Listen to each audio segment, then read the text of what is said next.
This episode of the Complicated Women podcast contains discussions about grooming throughout, as well as a discussion about child sexual assault towards the very end. We don't discuss anything specific or anything graphic, but we do talk about it somewhat conceptually. I have included timestamps for that discussion in the description. If you are sensitive to those topics, please do whatever you need to keep yourself safe.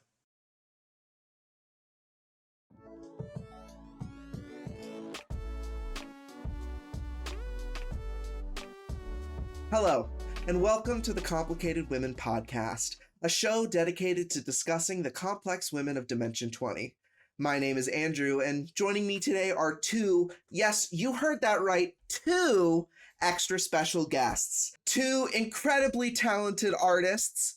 One whose human Calroy design you've probably seen on Twitter, and the other is the reason that the Keratin Mini sold for over $7,000 at auction. Everybody give it up for Sam and August! Hi. I do think I think Faust was the one. If we're being technical here, I think Faust was the one to make. I the don't think human that's true, Umfi. I think it's true. I do think it's true. I think you are overestimating Forced Reach and underestimating your own. Oh, I'm talking about Calroy. I'm talking about Calroy. Oh, Calroy. Oh, okay. Yeah, I think he was the yeah, one I'll who made all accept the that. human designs at the He beginning. made Yes. Calroy white first, though. I will. He until does he was that. evil, and then we He decided just to does claim that. organization. He just makes people white sometimes, and you just have to live with that. And Damn. you just have to know that whenever he tries to draw them, yeah, they'll turn up Asian because he can't do They'll it more turn than out once. Asian, yeah, because he can't draw white guys. Anyway, sorry, we're getting off topic. Continue, Andrew. No, this is perfect. Let's start off our discussion. I want to know how both of you got into Dimension 20. This is the first question I've asked all of the guests so far, because I think it's really interesting to hear, the different paths people take to this show. Right, Sam, why don't you go first? I got into the Dimension 20 after August, but yeah, it was in I think it was just before lockdown. It was the end of 2019. I was just coming off of the Magnus Archives hyperfixation, and I think I saw a Homestuck artist I liked drawing fan art of it, and I was like, I guess I'll check it out. End of 2019, and then I caught up. When I caught up, there was only truly 2 seasons. It was 3 seasons. It was Fantasy High, it was The Unsleeping City, and then Fantasy High Sophomore Year. And then I caught up as about episode 3 or something over Crown of Candy was airing. And that's the first time I stepped into the fandom. And now it's been 4 years and I haven't fucking left. Yeah. Yeah. Well, I've been here a bit longer. It doesn't feel that much.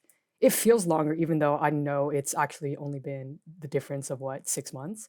So actually, no, a bit longer, I think. But I started watching a little bit before sophomore year started airing, and it's because, well, I don't know how many of us get into D20 these days because of College Humor, but I used to be a guy who watched a lot of College Humor skits. And at some point, the whole bankruptcy happened, the buyout, they started Dropout as a platform. And at the end of their sketches, they started putting advertisements for Dimension 20. And I was like, okay, that's enough. Brennan has been pitching this thing to me at the end of every single YouTube video for the past 2 months now. I think I should check this out. And so I did. And I was like, oh, this is great. Because I hadn't watched any D20 live plays before that. My friends tried to get me into Critical Role. I couldn't vibe with it. So this was really the first time that I'd experienced anything. I hadn't watched Taz, I hadn't done NADPOD, I hadn't done Critical Role before that. So this was kind of my introduction to D&D live plays. And that's I was also a Taz kid. Yeah. yeah. So that's also where I was like, okay, so this is the Dungeons and Dragons thing that my high school friends are talking about and they want to play. I Yeah. started off on Tumblr, I believe. It was also sort of my first time getting involved in online fandom, which is a little bit of a That's crazy thing to say. crazy. But That's crazy. you have to understand I didn't have a phone or a personal use computer until I was 15. So it Oh, was, yeah. so I was 17 when I got into D20 and started actually posting my art online, which is the first time that I've done that for a fandom. It was a lot smaller than it was now. It was a lot smaller, and the first time I watched a season as it was coming out was sophomore year. I actually can't remember if any of the side quests were coming out week by week by then as well, but sophomore year was kind of where I met a bunch of fellow fans on over Discord, over Twitter. We formed one of the first servers that I was in, which at the time was called D20 Sock, which was the server D20 server of color, which was us kind of carving out a space for ourselves in the TTRPG fandom, which, as you know, is very much dominated by white people. So that was nice. Mm. And then pretty much Yeah. all the friends that I've found in the D20 fandom are from that server and its offshoots. It's yeah.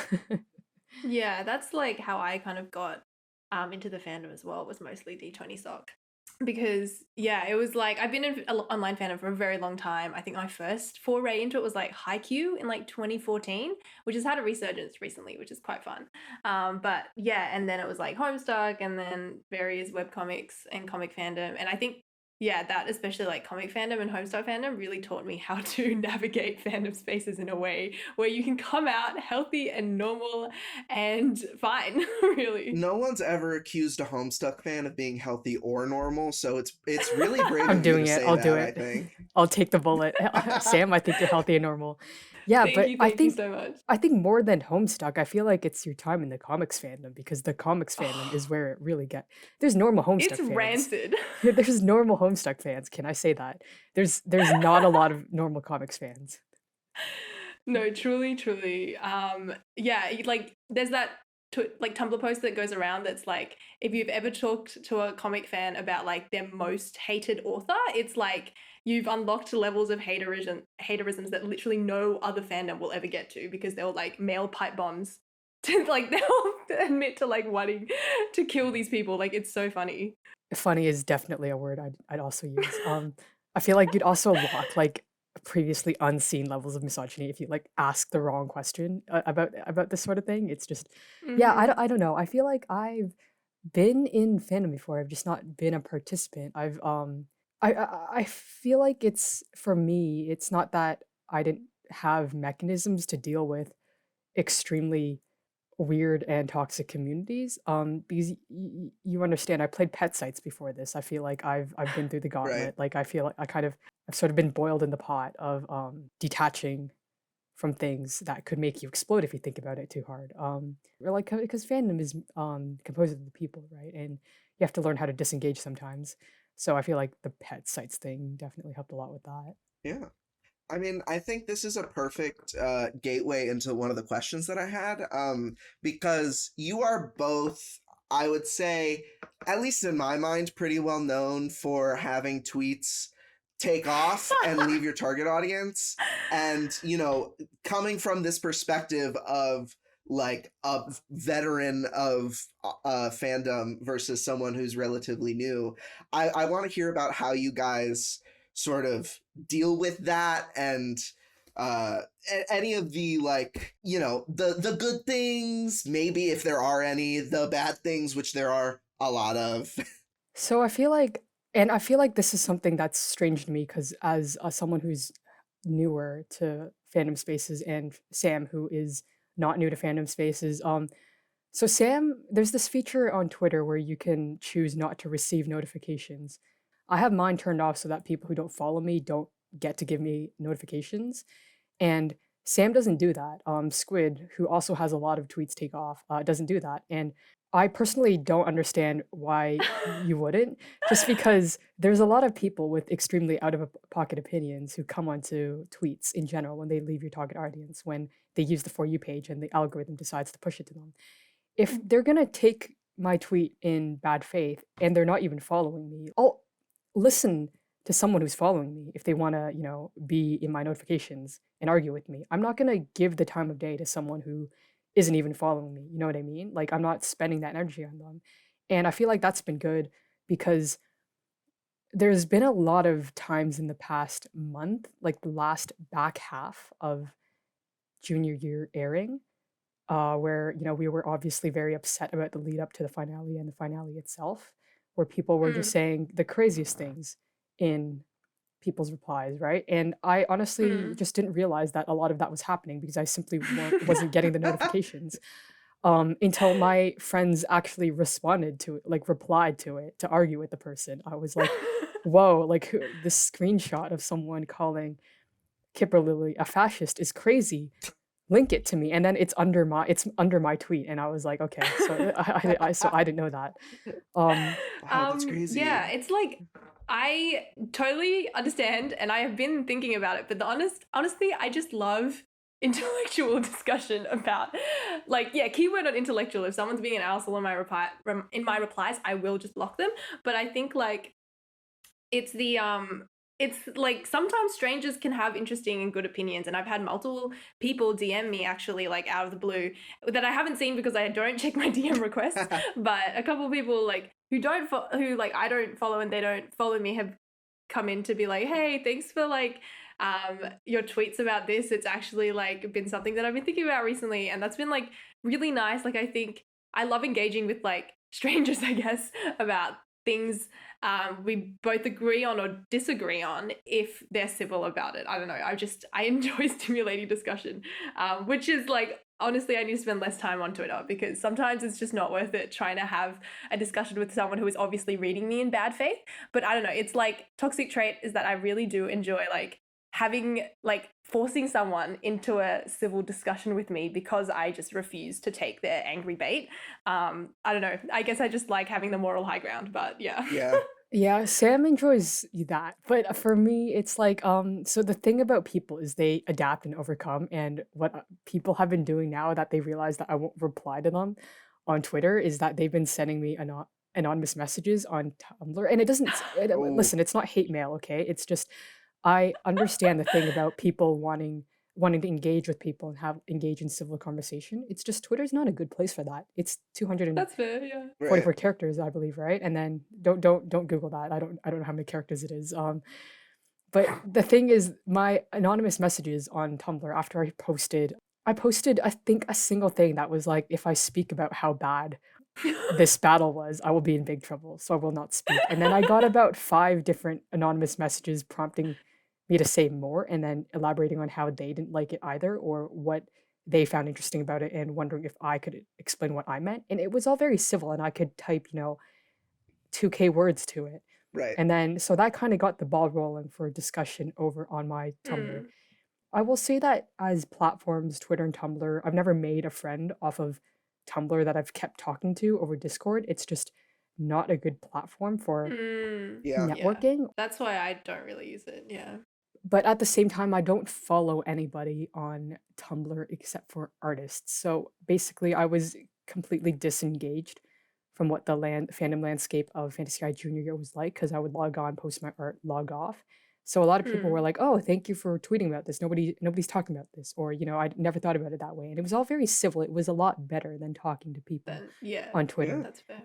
Yeah, so I feel like, Sam, maybe open your inbox back up. You don't have to have these discussions on Twitter. This is because true. I swear to God, every time I get on Tumblr, it somehow makes me angrier than on Twitter because, like, I Oh, feel you like can't look at Tumblr anything. has a reputation of being like the nerdy site where people are smart and they write things, but it's like not true. Yeah. There are people who are dumb as rocks on Tumblr too. And it's like because I have less of a following on Tumblr than I do on Twitter, I also actually feel like I have more space to be a bitch on Tumblr and just be like, wow, this takes fucking sucks. You're a fucking asshole. Yeah, it's bad. No, I think that's really, really true. Twitter is like, the character limit, I feel like, makes me think that, give people the benefit of the doubt more, be like, oh, you didn't have enough words to say something smart, so you said this instead. When that isn't a factor, I feel like it opens up the floodgates for idiots to just say whatever they want. Yeah. It's this, but also it's a lot easier. The Tumblr algorithm is like, if you don't go looking at tags, you actively don't have to see anything you don't want to see, Right. And That's also, and I will once again, like this is something that maybe you've seen around, but I've taken to, I think I started it, but I started tweeting in Chinese because I was like, I have to say something or I'll die, but I don't want this expanding. So I tweeted in Chinese, and I didn't expect to receive the same amount of engagement with it as I usually would on one of my tweets, because it turns out people will hit translate if it's from like someone they're following. So Yeah. that was pretty effective for me. There's a lot of the one thing about Chinese is every character, is a word or has the potential to be 2 words that are a phrase, which means I get to tweet a lot more then I couldn't English using Chinese, which is one advantage aside from, people not wanting to engage with tweets in Chinese if they're not already following the person. Yeah. I literally learned, as someone who's been trying to learn Chinese for a while, more Chinese in like the 24 hours of that trend kicking off than I did in like 6 months. So I really do thank you so much for that. It was really fun to like stretch and practice my Chinese, like tweeting about Kipperlilly Copperkettle, and how she did nothing wrong. Yeah. Because it's like, the thing is, whenever I see a tweet in a different language on my timeline, I'm rubbing my hands, I'm wiggling my toes, I'm like, I'm about to see just The spiciest take of all the time. spiciest take that Yeah. the world isn't ready for. So that's fun. Okay. Sam, Human Roy or Cake Roy? Human Roy, that's not even a question. Obviously. I feel like it is a pretty obvious answer, but I had to ask. Some Yeah, people, fair. Brennan Lee Mulligan, Squid. yes, whoever that one D20 Confessions, the last one, Oh my they would God. probably pick Cake Roy, but Oh, they did. any They did. healthy, insane Homestuck fan is going with Human Roy. I know that for a fact. August, as a connoisseur of old man yaoi, who do you think is the bigger slut? Lepan Cadbury or Rafael, whatever the fuck his last name was. Brennan's character from Ravening War. Okay, so the thing is that it's definitely Brennan, the Brennan's character, Rafael, because the thing is, I don't believe that Zach would ever play like an old man slut on purpose. I don't think he knows that like old men are capable of being slutty. That's just one fact that I know about him. The thing about Le Pen is that was like, we made that up, right? Like Right. Carradin's bringing most of the horny energy, and who played Carradin? That's right, it was Brennan. That's Brennan's character. Yeah. I do think that Brennan knew exactly what he was doing. There's just like there's actually no explanation for bringing Allium into the picture at all, especially because he didn't show back up ever again. I don't know what his relevance was, aside from like, I don't know, Rafael flexing his like weird priest yaoi manipulation skills. Like that's just what I personally think. And also, Rafael's doing a lot. Like Rafael's doing the most. He saw Colin and Deli have their little, I don't know, boy best friend breakup, and then he was like, okay, I'm gonna follow Colin around for 7 years now, right? And it's like, It's just Brendan's thing Yeah. to romance Zach. yeah, I didn't understand for a while why Rafael was like a little bit obsessed with Colin when they all got introduced together. I was like, well, he doesn't even know about the family rebellion thing. He That wanted to I hit didn't it. That's understand what why it that was was. happening until I was like, okay, Brennan's playing this character. I get it now. Yeah. So it's just, there's no question about it. It's Rafael. It's Rafael. Glad we could get a definitive answer on that from an expert. Everyone was wondering. So I The had to bring things it that up. he said to him, like the things that Rafael said to Colin in that show Mhm. were, Andrew, I know you haven't watched it. I'll send you some clips after this. Yes. Old Man Yowie induction. Let's move on to talking about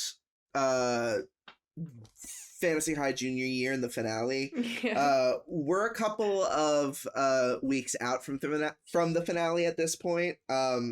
But I do want to get your guys' general takes on it. I think we can all agree probably that we didn't think it was that great.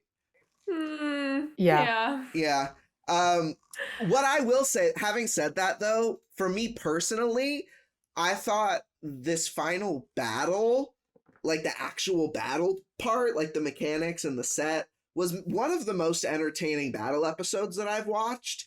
It was just that the final hour of the episode just kind of fell completely flat for me. So, especially with the last two episodes, it is sort of this mixed bag because I don't really know how to feel about it.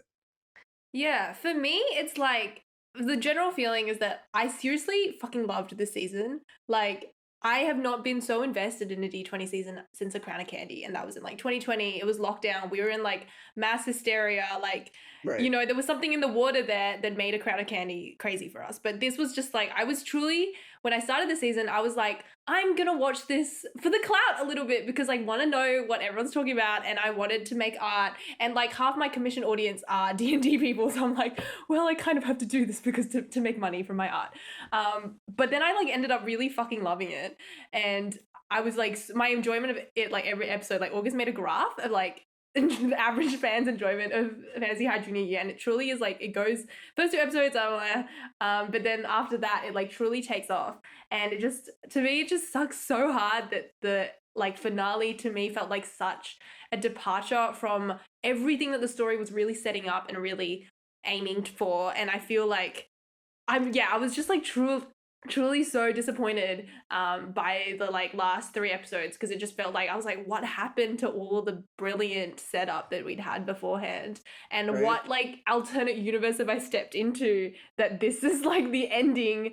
Like, it truly felt I felt crazy. I was like, this can't be happening. I had so much faith in like Brennan and the cast to like pull through on an ending that I felt like they were building up towards this whole time. Mhm. And like, not even like, I went in with 0 expectations and they still somehow managed to disappoint me. I was like, Right? come on. Like, come on. by episode 18, I think I had made my peace with the fact that the finale was probably going to be bad.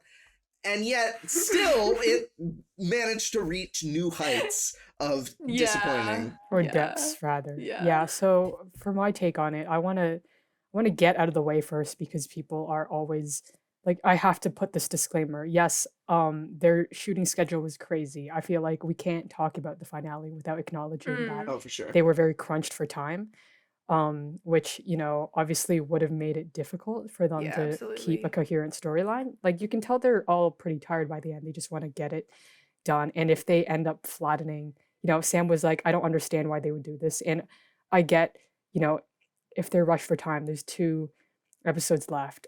Due to whatever reason, they haven't managed to explore any of the things that they were maybe trying to set up at the beginning of the season. It makes sense for them to be like, actually, never mind. Like, this is what it's meant to be all along. Yeah. Well, you guys have hated Kipperlilly all along. Let's just have her be the final antagonist and not our final antagonist. That it's like if in Fantasy High freshman year, instead of fighting a Golden Horde in the gym, it was like, I don't know, Johnny Spells. Like, do you know what I mean? Right. It's that kind of thing. So I have to get the disclaimer out of the way, because people, like, whenever I talk about the finale, people are like, you are being so disingenuous and not realizing that, no, I understand that their shooting schedule is there. It's just, I didn't think I would have to say that it's not their fault that the shooting schedule is like that. Like, I thought we were at the point where we can be like, oh, obviously I'm not blaming them for having a crunch time. It's just, what's frustrating to me is 2 things. The first is honestly the fandom reaction to all of this, which is to say, when people say that they were disappointed personally with how something turned out, you will have a brigade of people going, you are so entitled for thinking this. You're also stupid for thinking this. And also, I'm going to call you a fascist on top of that. So that's a little frustrating. That's a little bit frustrating to me personally. I don't know if anybody else feels that way. The other thing is, I feel like it is also watching the post finale interviews with the cast, and they all seem very happy with how it turned out, which personally, if they had been like, oh yeah, there's things we wanted to explore but weren't able to, I would have been a lot more at peace with it. But whether due to, them realizing that most of the audience liked it, and or them being like, oh, like, we have to cope with the fact that this is how it turned out, they're like, oh yeah, we loved it, this is what we planned all along. That has me going a little bit like, I know you guys are smart people. You guys are not Right? dumb people. Like, this isn't good, right? So, or do they? Like, do they actually think it's good? So that's what's kind of boggling my That's mind. my thing. It's like, I think we don't actually know if they've intended any of the themes that we have found compelling or enjoyable. And I think, like, to a casual audience, this is a good season, like, if you're just kind of watching for It the was a good comedy. season, like, up until the very end. It was a very good season, is the thing. It's still, Yeah. don't know if I can recommend it to people. I would have done it in a heartbeat. I was recommending it to people left and right. Mhm. Like I was like, hey, Literally. You haven't watched D20 for years? Watch episodes 3 through 17 and nothing else. Yeah, It's and then so pretend fun. the finale that you want. Just make it happened. up in your head. Yeah, because I definitely think like, well, I think it's a marketing thing, right? Like, I'm not about to be like, oh, I wish the cast acknowledged that they made a bad show. Like, no one's ever gonna do that. Right. But I yeah, there would was some things that's just like, there's definitely like this atmosphere of confusion. And I think in earlier D20 seasons, it would have been fine to be like, oh yeah, we're probably gonna get like, they'll run a frequently asked questions thing, and they'll do a fan question thing, or they'll give us more info of that in the future. But because D20 has pulled away from its fandom audience so much, it's like, that's it, like, and that's truly all we're probably going to ever get about it. There's not going to be any Instagram lives, there's not going to be any Discord questions anymore, RIP dropout code. There's not going to be like any sort of like extra things, and not that there should be, but I feel like that was such a great part of early D20 seasons, is that like Brennan, for example, like canonized Cara Melinda as bi on an Instagram live, and Annabelle Cheddar as a lesbian, like and then he made that real in the actual like Time Quangle episode. Right. So it's like, it's just like crazy that it's like, oh, that's just it now, I guess, like we're never gonna get anything else. Yeah. I know I will take the opposite stance to Sam and say that no, they should have done this again, because can I say one thing? I've just noticed that as someone who's been around since when they first started interacting with fans and then slowly pulled away, people were less parasocial when they were actually interacting with the fandom, which is a little, I don't know, like it's because you realize that they're talking Real to you and people. they're actually people. If Brendan was still interacting with people on Instagram or on Twitter or like talking about things in the adventuring episodes, you'd realize that he feels very strongly about Dimension 20 being a good show about with Right. good writing, teaching many themes. So for people who claim to be fans of him going, actually, the show Why do has you never had expect- themes. The show, why did do you expect an good improv writing? show to be good? Yeah. I don't know, maybe because I respect the people behind it and their Yeah. vision for the show. So I feel like it's kind of, I think it's like two kinds of parasocialisms, yeah. yeah, they're babyfying the show, and they're also like, okay, well, whatever slop they shovel out, I will consume it. That's so funny. No, it's like two kinds of parasocialism to me, where like in early sorry to turn so much of this into like fandom talk, but like early D20 seasons, like yeah, the cast were like interacting with people pretty frequently, and I think it like made people think that they were closer friends, like they were closer in like, yeah, in like status and relationship to these people, as opposed to now where they're so pulled back, so far away from the They're fandom, that characters it's like to the them fandom now. is, yeah, the fandom is Right. like, Yes. oh, I don't think we can talk about my dissatisfaction with the finale without talking about how truly much I dislike the shift in the fandom these days. But That's we don't very have to real. get that much into it. I just feel like it plays a big factor in there. Oh, for no, sure. yeah, that's really fair. I also think there's something to be said about like the lore of D20 and Dropout as a whole having pulled back, and that sort of creating this idea that like, oh, they left, we need to like protect their peace by, you know, enforcing it's that kind of like Yeah. critical role toxic positivity kind of thing, or like, Yeah, what- I've seen isn't a it lot of that recently. My brother and me, that's like the no That one as bummers well. rule. It feels like since that shift has happened, there's been an influx of that energy in the fandom, which is definitely really, really annoying. Yeah, they're like, oh my god, I have to defend Brennan like he's a family member. And it's like, you can't see this. Like you're just annoying me personally. Like it's not like he's going, oh, thank God someone on the internet is here to defend me against August Brightmouth calling my show like good, but the writing could have been better. Like Right. he's not like, you know. Yeah, I feel like I've said this so many times, but criticism is like an act of love. Like if I didn't love this fucking show so much, I wouldn't have so many emotions about it and want it to have been better. Yeah.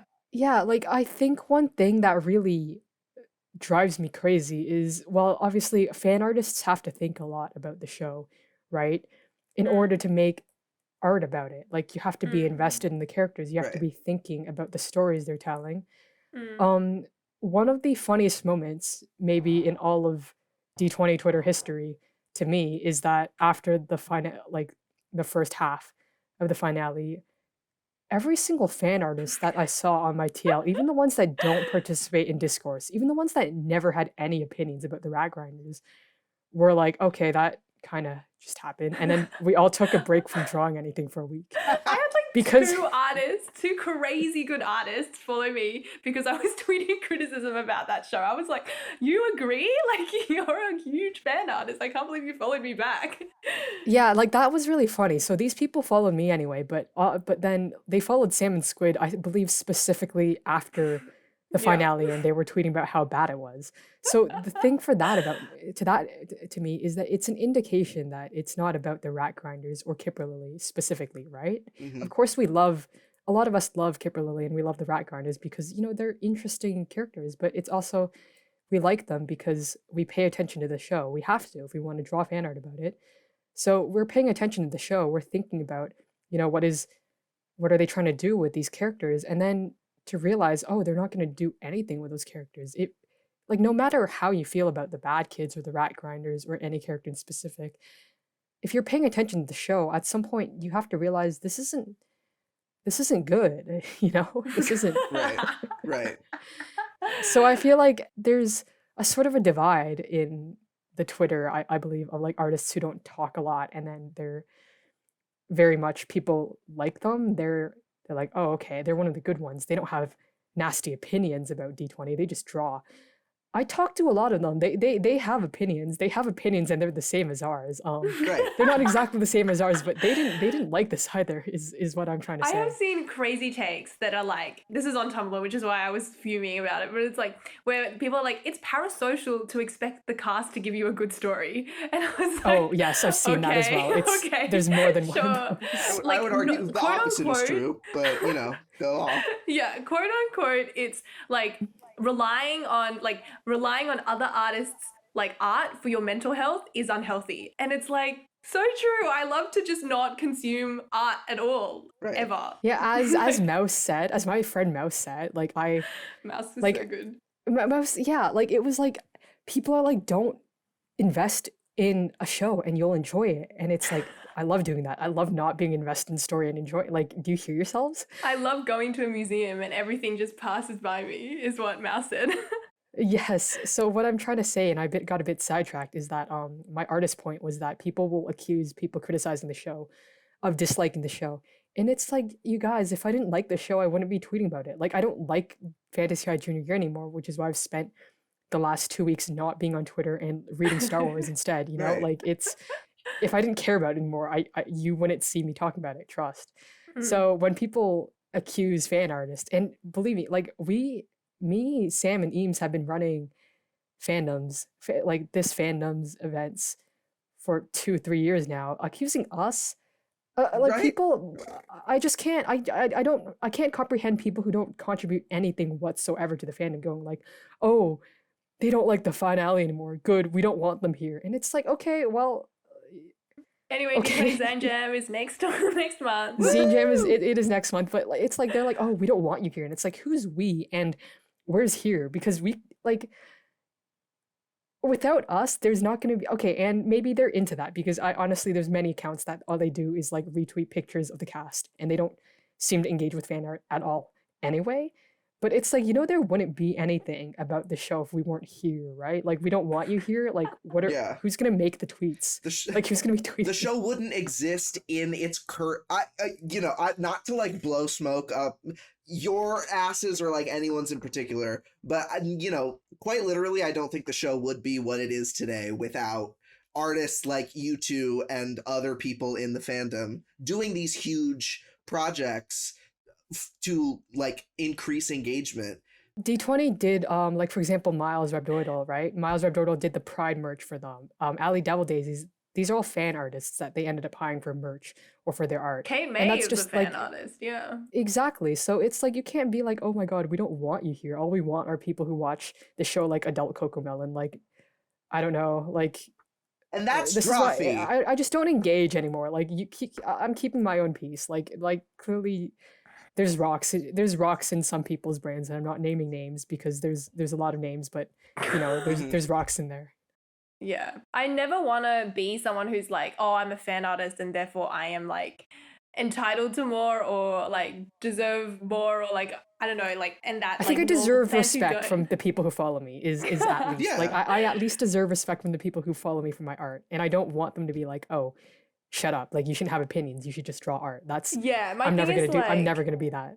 yeah, my thing is like, I don't think there's anyone in fandom who like is lesser because they can't draw or that they can't write or they can't create or anything. And that's partly because I do think everyone can create. Like you can contribute. Like before I kind of got into like art and stuff like that, I was mostly just like tweeting opinions. Like I think there's a lot that people tweeting opinions can get, but like if you are going to do that, you have to respect that other people also have opinions and they won't always agree with you, and also like it's not bad if they don't like the show that you like you have to, like, this is a ecosystem that we are all contributing to, and like fandom works because people are like open to each other's opinions and art. Like that's what makes it so fun for me, and it's just baffling that people are in fandom and expect only like positivity and only like agreement. Like, I don't know, don't you guys enjoy discussion? I don't know. Okay, we have to move on from fandom petty. All right. Yes, petty let's move squabbles. on. Any like hot opinions on Never Stop Blowing Up? Like short, sweet, to the point. I'm really excited for it. Contrary to popular belief, I do love dumb, stupid, fun bullshit. Jurassic Park 3 is my second favorite Jurassic Park movie because of when the airplane flies up and the Spinosaurus runs in front of it and gets like clipped by the thing while eating someone who's running on the thing. Yeah.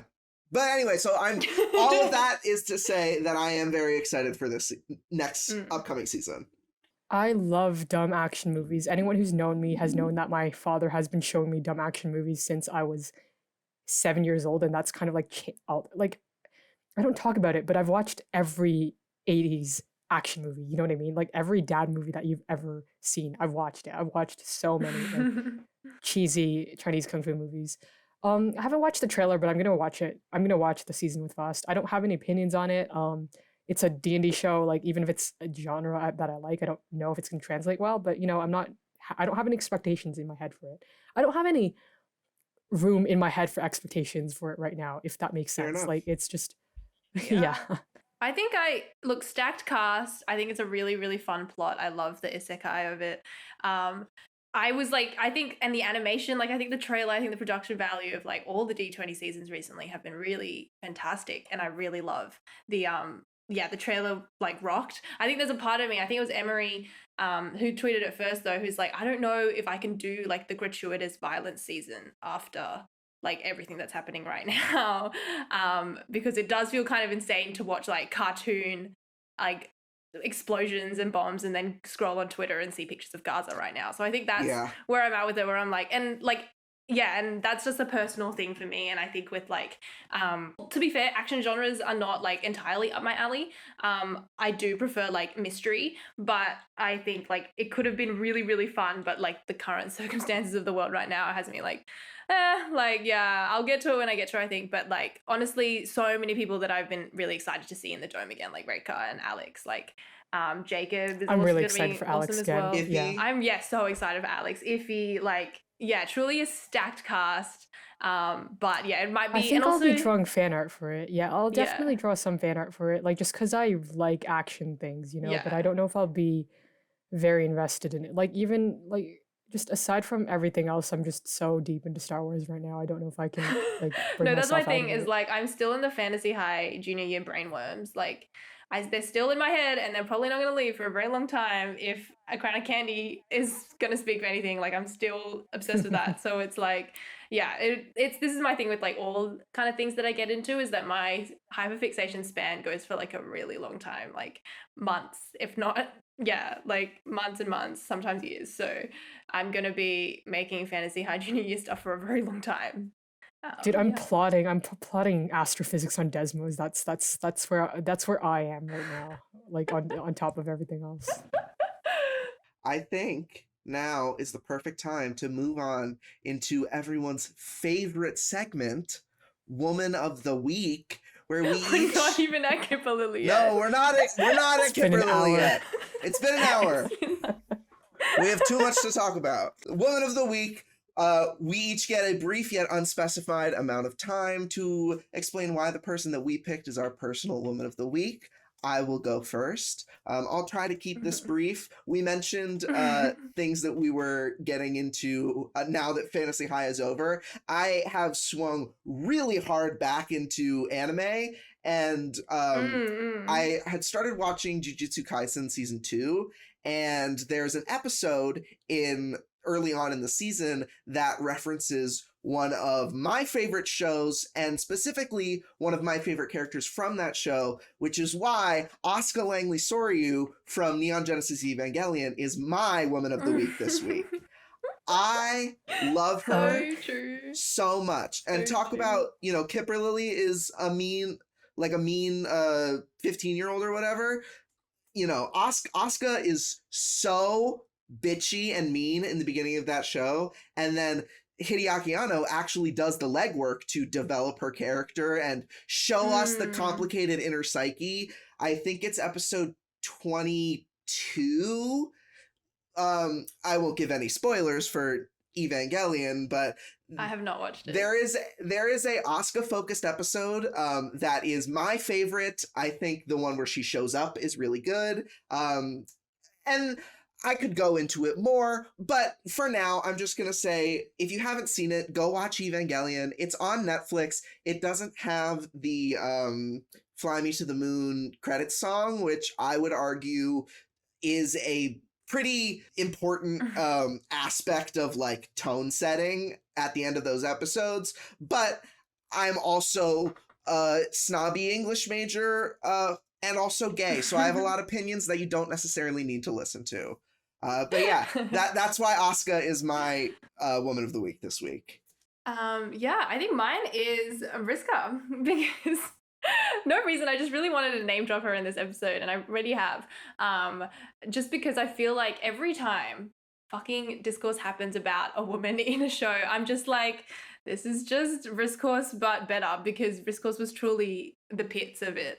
And it's just because I feel like I learned so much about how to navigate fandom from Homestuck fandom, but specifically the lens of which I interpret media now can be traced back to Homestuck fandom and tackling misogyny in fandom there, and tackling sapphic and lesbian relationships in fandom always being shunted to the side, and I feel like that just all comes back to Vriska, who I think as a character is she resembles, actually not, I don't even think she's that much of a Kipperlilly parallel. I think she's very much the parallel to characters like Sakurina, complicated female characters who are traumatized and have been through so much terrible shit, and because of that they hurt other people and they lash out. And they don't but they specifically don't deal with that trauma well enough, in an appealing way to the men around them. And I think that's what makes them so, when women are unpalatable and unappealing to an audience, they flip into the villain role, right?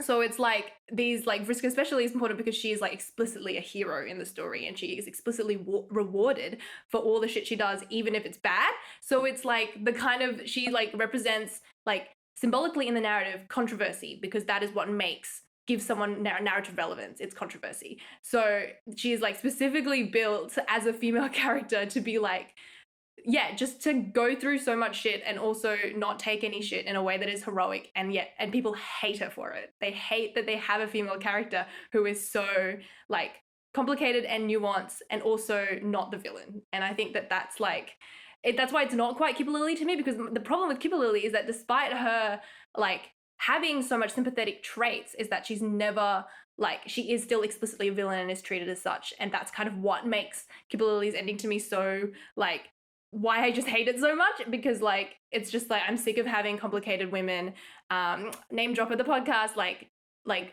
solely in villain roles. You know what I mean? Yeah. And I think that's so interesting. I've actually, maybe I should read Homestuck. Please. It's so long. I got through, I think, Act 4. I got definitely to the second universe. And then okay. You're getting close to Vriska. And then I fell off hard. And every time I tried to go back and start it from the beginning, that didn't work. Those chat logs are No. really hard to read sometimes. Yeah, it's like, look, I can't morally recommend Homestuck to anyone, but it like changed my life. And I do think it's good, question mark. But it's like, I can't morally recommend it because it can be such a slog sometimes. There are things that didn't age well, and like it's just huge, and there's like a lot of things that don't pay off. But I do like, there's so much of it that I do love, and that has completely shaped the way I interpret media, like to this day, like the meta narrative of it all, you know? Hmm. Well, my woman of the week is my mother. Shout out to my mother. Oh, sorry, fictional woman. Have to be. Okay, well, shout out to my mom who taught me everything I know about complicated women. I do also want to give a shout out to Padme Amidala, who is, I'm Okay, Star so Warsing true, right now, so so true, that's so true. I love okay. Padme. Let's move on. All right, yeah, let's head. I had more to say, but like we've spent so much We've time. spent and we an haven't hour gotten just Kipperlilly. We've just Talking been about we've been Brandon. gabbing it up.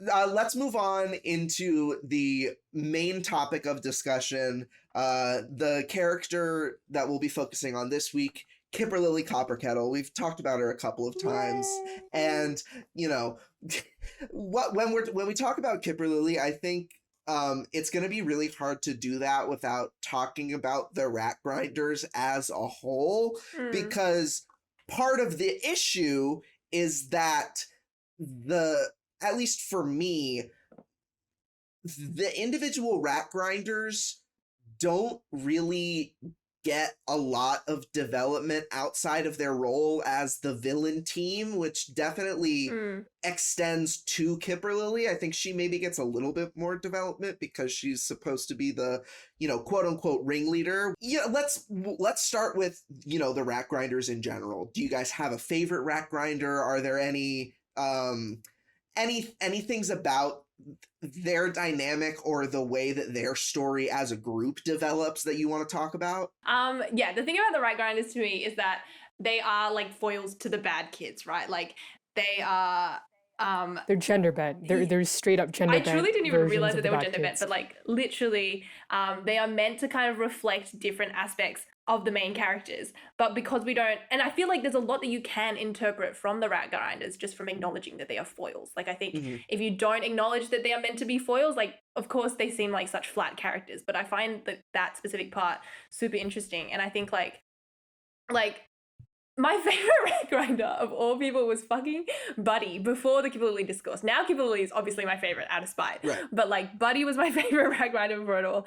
And I think it's just because like I feel like out of everyone, Buddy is like such a clear parallel to how Kristen used to be. Like Brendan introduced him with like the red cup full of water. Like it's so genuinely funny to see Kristen like engage with Buddy knowing that this is exactly who she was like a year or two ago.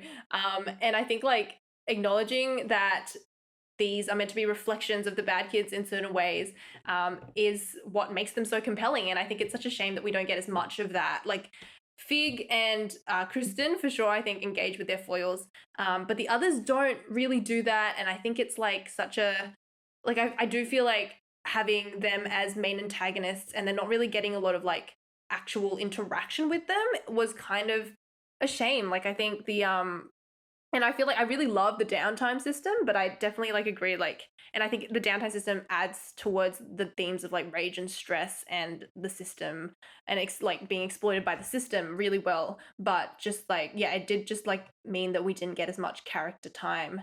When you said you didn't realize they were gender bent parallels, that a lot of people I've talked to have also not realized they're gender bent. I didn't realize they were gender bent, yeah. Brendan says at one point in one of the episodes talking to Riz, Riz investigates Kipperlilly, and Brendan and Murph are like, "This is who Riz could have been. This is who Riz could have been. Like you, and Kipperlilly could have been you if she had, a better way of dealing with any." So that is what is fascinating to me, because looking at the signs and symptoms, you'd think, okay, well, look at the way that they're talking about Kipperlilly. Kipperlilly could have been Riz. Riz could have been Kipperlilly. Look at the way they're gender bent. Look at the autistic barbarian that, like, I'm not sure Gorgug even realized. You know what I mean? And then, so all of that to me, it all read kind of as, this is who they could have been without a better support system. If they didn't have parents, if they didn't have each other, Yeah. if they got in with the wrong crowd. And to realize at the end, and I'm just taking Brennan at his face value, right? They were never meant to be that deep. So that was just a hard blow for me, because that was me realizing, okay, so these guys aren't meant to be the bad kids as they could have been, and realizing that the bad kids are who they are now because they had that support system and each other. This is just the bad kids, and they're bad because they're not the bad kids. They're not the bad kids, and therefore everything they do is just not good. And they didn't have that because they're not the bad kids. It's not that the bad kids are who they are because of the adults around them. It's that the bad kids have the adults around them and the support system because they're the heroes of the story. And that's just immensely frustrating to me. That's like, it feels like the opposite of where I thought the story was going with the rat grinders. But no, they were never meant to be foils to the bad kids. They were just meant to be cartoonish, distorted Wario versions of the bad kids, because they're just not the bad kids. I am trying to take the Brennan interview with like a grain of salt, because like I'm like, maybe like it's a short interview, maybe there was stuff that he wanted to elaborate on the right grinders that he didn't, and he felt that he had to elaborate on the themes in the story that he wanted to put more in the story and didn't. Like I feel like someone did bring it up to me. It's like maybe he's talking about this because it wasn't in the season and he wanted to elaborate more on it, and that's why stuff like themes of rage and stuff didn't end up being spoken. But it is like disappointing not to hear about like about the rat grinders as villains, but in like, because that they are reflections of the bad kids, it makes them like interesting and nuanced characters, and not just characters who, for example, like don't cheat the system or whatever. He does talk about how they're villains because they are the bad kids, but unlike the bad kids, they didn't do any of the things the bad kids do. Die. That's straight up the rationale he gives. They could have been like the bad kids, but they didn't put the work in. Yeah, that's word for word what he says. And that is just frustrating to me, because it's like, oh, you could, because we have this whole you can't plot be anything about Porter. You can't be anything you want. There isn't, like, it's so frustrating to me, because at the end of the day, it boils down to the bad kids are the heroes because they're the heroes, and they get to do heroic things because they're the heroes. Yeah. And it's just ironic, isn't it, that Kipperlilly was right. The bad kids are special. Yeah, I feel like this is a really good segue into like a different topic, is that like I think like the interview stuff that was happening is just like my faith in Brennan as a storyteller means that I actually do have to say that like I do think that there were themes set up like in this season that sort of didn't end up following through in the finale. So I think that Brennan is trying to like take, okay, so this is the show we've made. What can we say from the conclusion about this, about like, I don't know, Kipperlilly being boring and not putting the work in. Right.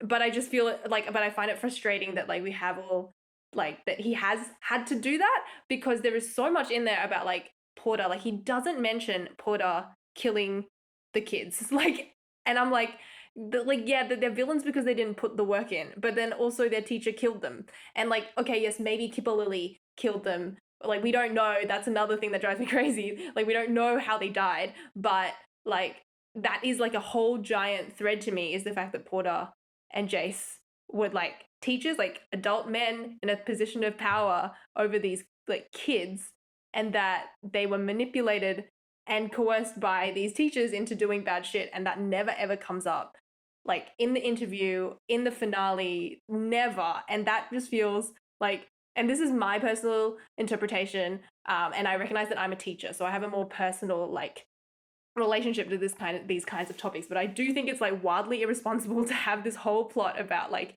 teachers and students and then not touch or address it at all in the story or in the interview. Like it just drives me kind of crazy. Sorry.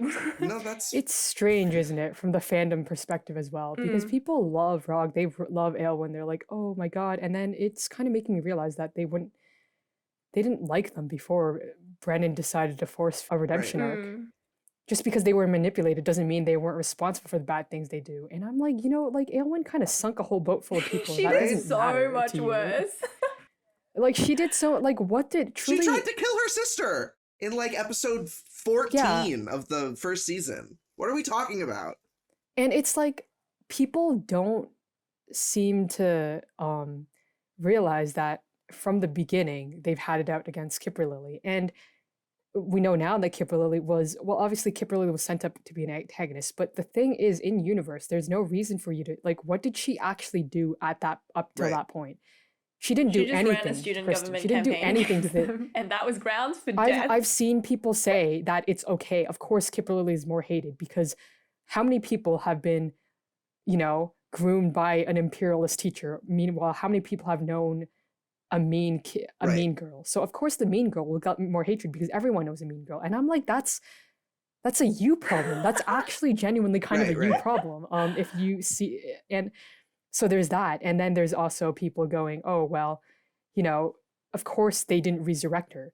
She ran against Kristen in the student body government. That's like, this is genuinely a tweet that I saw. And I'm like, you guys are getting so much on their cases for, like, people will moralize that, you know, the rat grinders are, of course, they're bad all along. They were never doing that. They were, sure, they were rageful kids as teenagers, but they were never doing any of that. And then they'll go and tweet like, oh my God, if someone was mean to my friends, I'd split them open with an axe too. And it's like, you guys have no backbones. You guys have incoherent Right. ideologies. You guys don't have a moral compass outside of what people tell you. And it's honestly it's frustrating to engage with. And it's genuinely, I can't engage with people like that. It's pathetic to me. Like, you guys don't have opinions of your own. It's like, Or if not to like take shots at other people in this fandom, because I think everyone is like entitled to their opinion or whatever, but like I have seen like more than but one yes, they are. person- But I feel like these people are so annoying about it that if they're gonna be in our replies and tell us that we're annoying, I'm allowed to be hey, your opinions are bad Right. and they suck. Yeah. Like a classic example is like, people think that Kipperlilly is like, that people hate Kipperlilly because she represents like a specific type of, like bully in high school, or like very clearly like reminds them of someone, of a figure like that they know. And she is kind of set up to be the main antagonist. But I've seen like people claim that like, oh, like in comparison to like Porter or Jace or whatever, Kipperlilly is like easier to hate. And I'm like, okay, just think about what you just said there. Why do you think she's easier to hate? Because like the tropes that Jason Porter represent to me, I don't know if Brennan intended it as such, and like for his own sake, I'm gonna pretend that he didn't, is that Porter and Jace are like male teachers who groom their students, right? There are so many of these real people, like my high school had them. Like, this is like a real genuine danger, as opposed to like the teen girl who was just kind of a bitch to you in high school.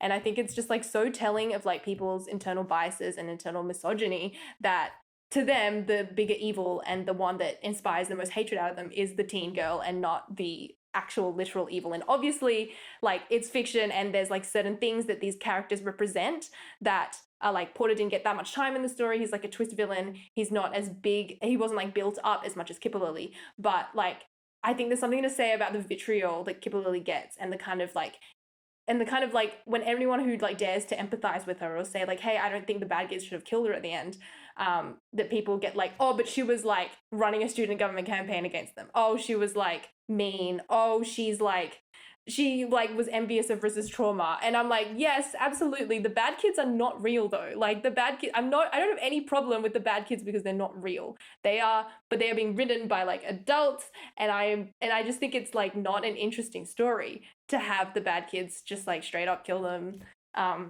kill the rat grinders at the end, as opposed to anything engaging with the actual themes that they represent. Like, I think Brennan makes a joke in the show that's like, oh, as Porter, like, you're not going to engage with the like temptation of my philosophy, and the bad kids are like, no.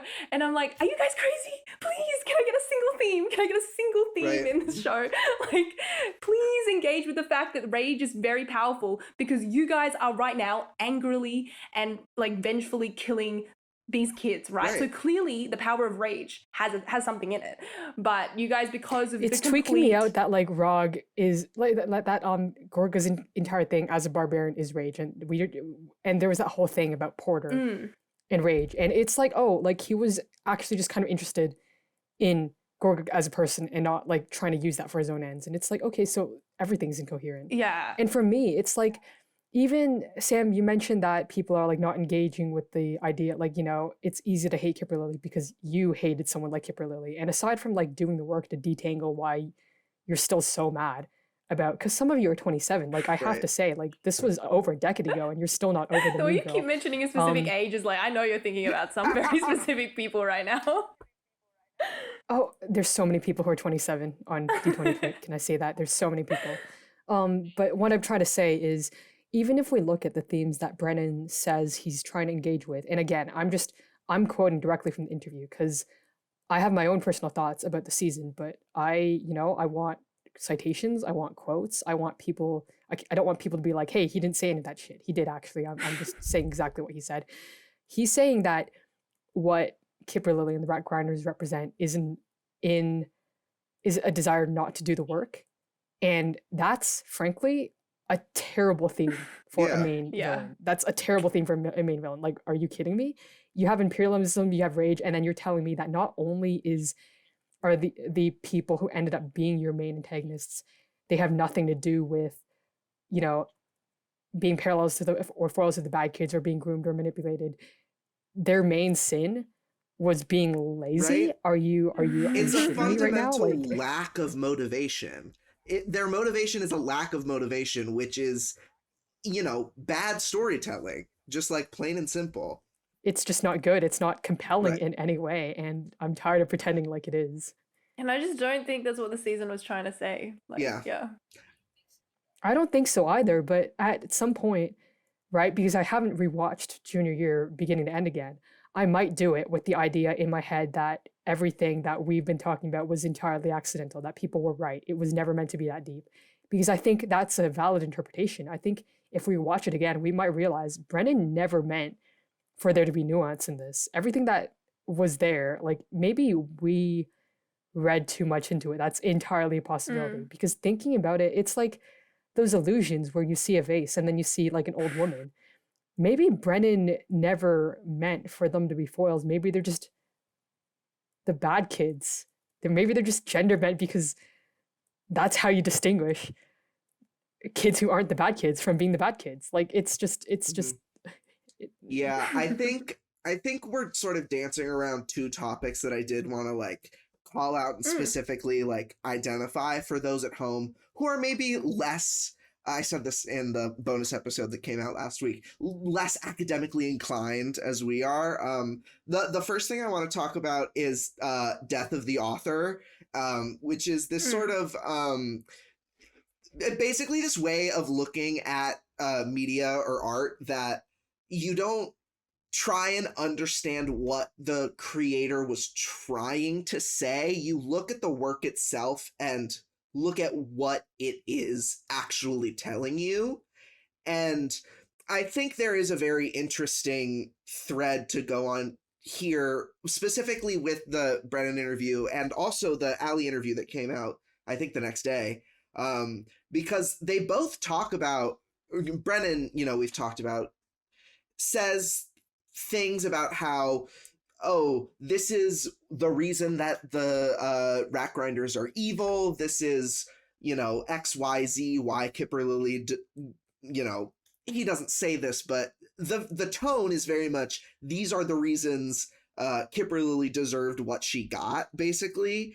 And, yes, he is the one that made the show, and that is what he thinks the show is about. But ultimately, a lot of artists don't understand their art after they make it sometimes. And I think that's true as an artist. And I would argue that it is, and this goes into the second point that I wanted to hit, which is the value of interpretations. Like, I personally consider academic analysis and interpretations that don't take authorial intent into heavy consideration as slightly more valuable than the author said this, so this is what it means, right? One uses text-based examples and analysis of things that actually happen and are present in the work, and the other one is just taking someone's word for it. And I think the latter is just kind of lazy, and it's fine if you engage with things that way. It's fine if you engage with this show that way. It's just, understand that that's what you're doing and, take that into consideration. You think Kipperlilly's a bitch because she reminds you of someone from your high school years? Great. Love that. I think Kipperlilly's great because she reminds me of me. But I understand that that's where I'm coming from, and I do my best to take that out of whenever I'm trying to actually analyze the character. My take on it is kind of different. I very much subscribe to death of the author. Like, work and what it means to me is not made any less valid by the fact that the author did not mean it. But I find it really interesting to analyze author intentions and how that can influence a text and the way you can interpret it. Like, if an author did intend something and it didn't come through, then there's some stuff to learn about there about like execution and writing and why didn't it go through and why did they intend that and why didn't like we all pick that up either. Versus like this, like I am analyzing the text as it is all the time, but I always love to hear about author intentions because it can sometimes give me like an added depth to the text that I maybe wasn't aware of before, or it like can like just sort of embellish my own analysis of like, oh, like he didn't intend this, but this is like something that I picked up and means a lot to me because of it. I just find that really interesting to like see the themes that someone wanted to like lay out and whether it worked for me or whether it didn't. Like, I feel like I learn a lot about the creating of art in general, just from like how an author's like vision actually comes through or doesn't come through in a piece of art. So for me, I fully would not be engaging at all with post-season interviews or literally any. I don't watch adventuring parties for a reason, and I ignore the things that they say in there, except for if it's relevant to the characters, because these guys are comedians at the end of the day. Like they'll just say like Brendan has admitted to, if the cast latches onto a bit, he'll just make it canon, and we can talk about whether or not that's good storytelling. Hint, it's not, Right. because he contradicts himself a lot of the time when he just makes canon things that aren't supposed to be. I would not be engaging with any of this if it didn't mean, again, the fandom. Because I've been going at Fantasy High Junior for most of the story in the lens that, this is how I interpreted it. This is how I'm seeing it.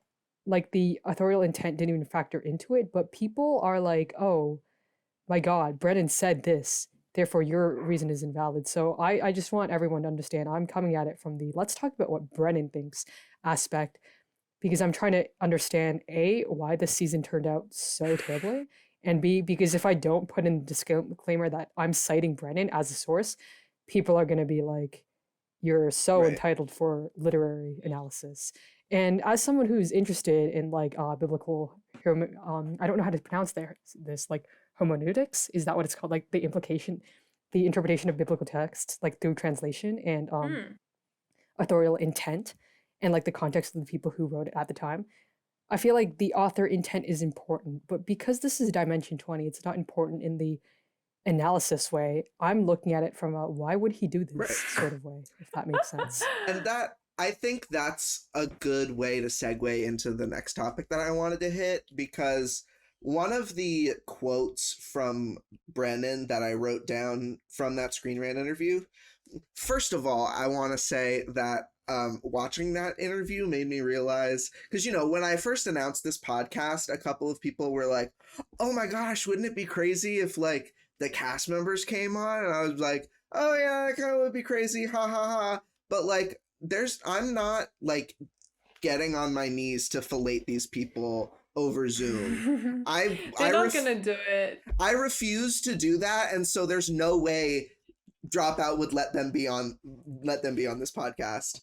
No, but we don't even let them into the server. Like, someone asked, like I think Carlos Luna asked to join D20 Talk, and we were like, no, we're not letting. Yeah, we're not. We want to maintain a degree of separation between the cast and like us. Like, that's personally what's healthy for me. I don't actually want them engaging with this, because it makes our conversations less honest if we know that there's someone watching. And it's also it's just not good for them to engage in, Yes, but like the law is that like for D20 POC, which is what it is now, both Carlos Luna, Orion, and I think Dave, I've forgotten his last name, but Dave. Dave? Yes. Yeah. Dave. all asked to join.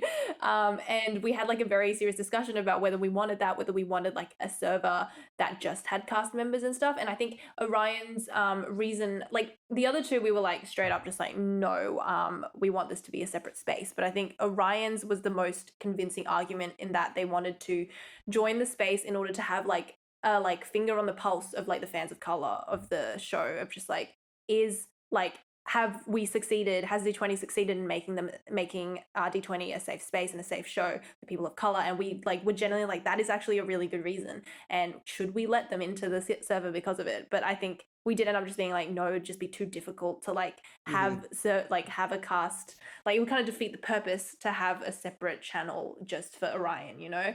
Yeah. So but I do think that sentiment, that idea of like having a finger on the pulse of like the fandom, especially for like marginalized fans, is like I think it's a sentiment that Dimension 20 needs to continue having, because like there's a lot of stuff in seasons that could have been handled better.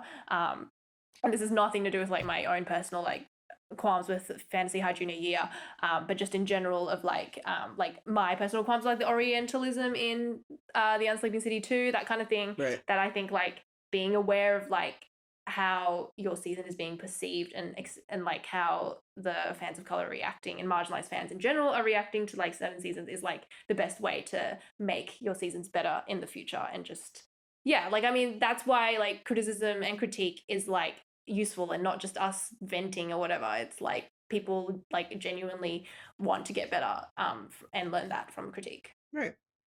But anyway, before I went on that tangent, the quote that I wrote down that Brennan said is it's something before they followed Kipperlilly down this path when talking about the rat grinders, and how that is sort of the moment that they all turn into villains. And the thing that I thought was really interesting about that, and why I wanted to shout it out, is because it frames Kipperlilly as the group leader, when I think it's pretty obvious that she doesn't have that much control in what's going on with the rat grinders. I'm a little bit torn on this, because I think she is, because like what they did mention in the actual like therapy things that they stole, is that like that the bad kids stole, is that like Kipperlilly refers to herself as a leader quite often, and like is sort of like the de facto leader.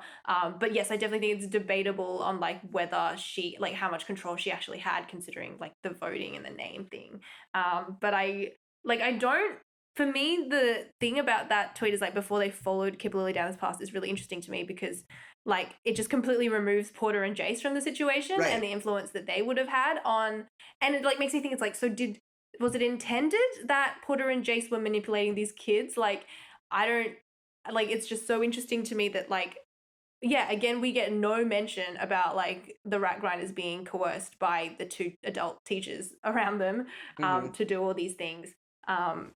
And I just feel crazy. I'm like, am I the only one who like saw the fucking grooming subtext of this season? And just, and I think there's like a lot to say about like, I feel like for the interview Kipperlilly's itself, he mentions Kipperlilly as, you know, like, oh, this is the turning point for like them killing Lucy. That was the turning point. But then also they're also saying that like they were involved in it. That was Kipperlilly doing that. And then they also say that it was like Jason Porter who killed Lucy. So it's just overall very incoherent, and I don't understand where he's trying to go with this, because it just doesn't make sense. It really just doesn't make sense. I think all of them killed Lucy. That was like that's what they're trying to say about it. But I just like, but then if all of them killed Lucy, why is Kipperlilly the only person being scapegoated for it? Like, right? Well, it's because she made the choice. She made the choice to become infected with rage that altered her mental state. Not like the other people who were murdered and then made the choice. This is crazy of me to say, but what I really hate about that being like the reason why she deserves to die is that like, and I know I probably sound crazy for saying it, but like it just reminds me so much of the she asked for it kind of thing. It's like, oh, the 17-year-old girl asked to be like rage starred and worshipped, and it's like she was being fucking groomed. I don't know what to fucking tell you. Right? Like that reveal in the finale didn't make Kipperlilly more evil to me. It just made Porter more evil to me because I Yeah. just kept thinking like, why are we saying she deserves to die for being manipulated into the choice as opposed to being killed for it? Like, is there really so much of a difference when like we know that she's mentally ill? She went to a therapist for it. We know that Porter was like targeting that rage in students, and we like know that she had a marked difference in her behavior and in her rage after she got rage start, or like even if she didn't like make that choice willingly, she clearly was not prepared for the change because she kind of had it in her all didn't have it in her all along because she changed after she got it. So it just makes me feel like, why are we using a kind of like pseudo she asked for it excuse to be like, oh, so that's okay that she's just dead forever now. And it's also like she Ugh. wasn't like Porter was the one. Like she wasn't even like she was grasping for control, but she wasn't even the one who ended up being like the villain. You know what I mean? It's not even her. It's Porter. Yeah. So it's like it's just baffling why they're honing in on her being the antagonist when it's just not textual. It's just not. It just contradicts the facts of the story Yeah. that they've set up. I mean, in the like Rat Grinders Discord in episode 17, there's a moment where Brennan specifically calls out Jace like chewing out the rat grinders for antagonizing the bad kids. And it's like, okay, so obviously they are taking orders, at least theoretically, from these two adults, because we literally see that happen. Jace says, hey, stop antagonizing the fucking bad kids.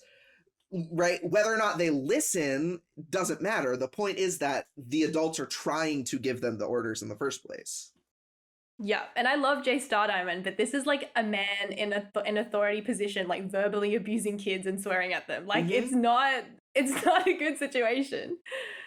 I want to talk about anger a little bit. And we're gonna get a little personal here, because like I said earlier, I relate to Kipperlilly in a lot of ways. It's part of the reason why I like her so much. It's because I was also an incredibly angry child, and I still am a very, very angry adult. But over the years, I've learned how to like hold that in, right? And it's sort of, again, talking for me, I can handle my rage pretty well up until it gets up to a certain boiling point, and at that point it's too much, and you know, that point is pretty high, so the reaction seems really extreme, but you know, it's the buildup that's the important part. And I saw, rewatching the episode 3 specifically, the first interaction that Kipperlilly has with the bad kids, made me feel insane and made me want to punch Kristen in the throat, because I love him. She just goes off on Kipperlilly out of nowhere for no reason. And she has deeply. You go ahead. I was just gonna say, it is deeply, deeply funny to me. I'm a Kipper Bees enjoyer, right? And my love for complicated women extends to like the bad kids as well. Kristen picking a fight with Kipperlilly, like just straight off the bat, so fucking funny to me. I really do support women who fucking hate each other, and have like insane, insane charged relationships with each other, because I feel like there's like, you know, out of the range of emotions that women are allowed to feel in media, like we so rarely get like anger and hate and like dislike, right? So I do really, really love that as a character choice, that of course Kristen might react in a crazy way to Kipperlilly, and I think like Ali like genuinely didn't like, you know, I don't think Ali has any like particular feelings about Kipperlilly as a trope, as a character, as I would say like Siobhan clearly really, really, really did not like Kipperlilly. I think Ali is making that character choice for Kristen. But like, yeah, we need to acknowledge that that's crazy. Like Kristen is absolutely the aggressor in that situation, because Kipperlilly had not done anything at this point. Riz even like going to like snoop in Kipperlilly stuff before like Kipperlilly had done anything like really truly sinister beyond being set up by Brennan as clearly an antagonist. Is like, that's like insane of him, and Jawbone is the one to point that out. That's like, hey, so what you're doing is exactly what Kipperlilly did. Wouldn't you say that's kind of like hypocritical? And I think that see, that kind of thing would have been really, really fun to me if like the ending of the season wasn't just like, oh, so the bad kids were right the whole time because they were the main characters of the story. Right. Because I do really love that kind of conflict. And it's so ironic because Proves it's Kipperlilly right. meta in a way where where the cast won't engage in it, where even most of the audience won't engage with it. Like that's maybe the worst thing about it to me is that it's so interesting to think about, but they won't. Yeah, they won't engage with it, and they'll like, the bad kids will always be right because they're the heroes, and Kipperlilly will always be hated because she's set up as a villain. And Right. it's just like, yeah, there's just no space. Like, I think there's just like a lot of viewers in general will like, it's hard for them to like, to think about the story deeper than what the character in the story is telling them to feel. So like, beyond like, so if you're not going to like address in story about like the way the characters are acting, like people are going to assume that whatever the heroes do is good and whatever the villains do is bad. Yeah, I think that's a really good point, and I think one of the reasons I love the bad kids so much is that they are awful. Like, Yeah, you know, I they're think so funny. I think especially in junior year it hit home for me because right in the first season they're freshmen, they're at the bottom of the food chain just in the structure of high school. By the time they're in their junior year, they are explicitly the most popular kids in school. They are set in a position of like automatic power over the rest of the underclassmen, just like by virtue of how high schools work. And they are so mean to this random group of people out of nowhere. Like, they say something, a quote that I wrote down from episode 4 was, someone says the rat grinders were super aggro in a way that's like, did we meet them and not remember? And that baffled me because they weren't aggro at all. I mean, not really. Kipperlilly was I think Brennan set them up really aggro, and they took that as like the rat grinders were aggro. But if you actually look at what they did, truly, yeah, none of them were really. I feel like Ruben, the worst that Ruben ever did over the course of the whole season is like scoff at Fig, say that of course she went to take a shit, and then like be better at music, and that was enough for death and or making the permanent wrong hell. kind of music, like sellout music. That was his original sin. Yeah, and Marianne didn't do anything. Like Marianne genuinely just went to tryouts, and Yeah. that was enough. Like that And was I like support the actually right for the bad kids to have petty rivalries, but then it just didn't end up as just a petty rivalry is the thing. It's like, oh, they're doing a net It's good. because they don't have petty rivalries. Like if they, because of the position that they are in the world, if they have a petty rivalry, Brennan's gonna make a way for it Make to be them a real justified. rivalry. It's like they have the power to warp reality is the thing. Like because of the place they are in the story. And that's to say, like, yeah, like I think it's like so clear. Also, like I have to make a clear disclaimer that like once again the bad kids are fictional characters. I'm not mad at them. I love like them as characters, and I think like everything that they did of course is in character, but this, like, I'm doing quote unquote marks there, but like Right. in character is what's controlled by the writers of the story, and that is the cast. And so when I like talk about what I think is like what the bad kids, like what I didn't like about the bad kids, it's not like they're not real people. I'm talking about like story choices and narrative choices and writing choices that I think should have been done and could have been more interesting than what we got. Right. People like to say that a lot when we were like, oh wow, why did they kill us since grandma? And they're like, oh my god, they were in danger. And it's like, Yeah, that's not what I'm we're talking about. Like you guys are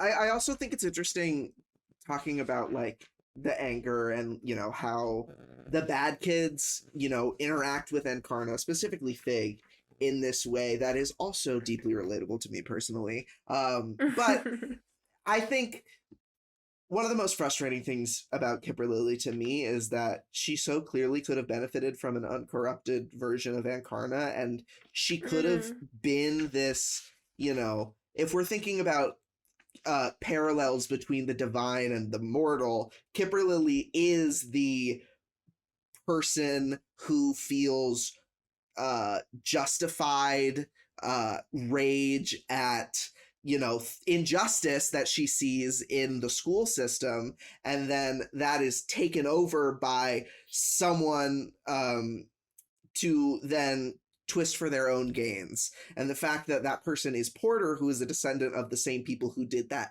to Ankarna, feels like it should be a intentional setup for parallels to have both of them be redeemed and sort of, you know, have Ankarna be like, wow, I really wasn't myself. That's kind of fucked up. Thank you for saving me. And for Kipperlilly to sort of have like a looking down at her shoes, like embarrassed moment at the end for like, you know, because that is something we have talked about. I don't know if any of us have actually said this, but, you know, Kipperlilly didn't do anything wrong.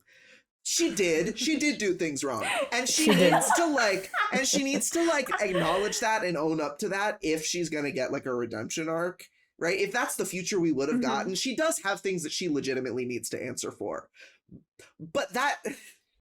The thing is, she could admit to anything, and they would be like, it would just be justification for her to die forever. The thing about Ankarna is that she was gay married. Kipperlilly, she doesn't have should come out as a lesbian so. in the final episode. Brendan should have done that, and then say right that. As Hold Person happens, she screams, "I kissed Lucy Frostblade!" And exactly. And then Riz would have been homophobic. Yeah. Yeah.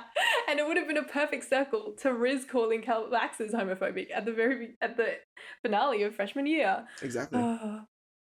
I had something to say, but it got immediately driven out of my mind because I was like, she didn't do anything wrong. Like, as soon as I heard Kipperlilly didn't do anything wrong, I was like, she didn't. Right. She really didn't.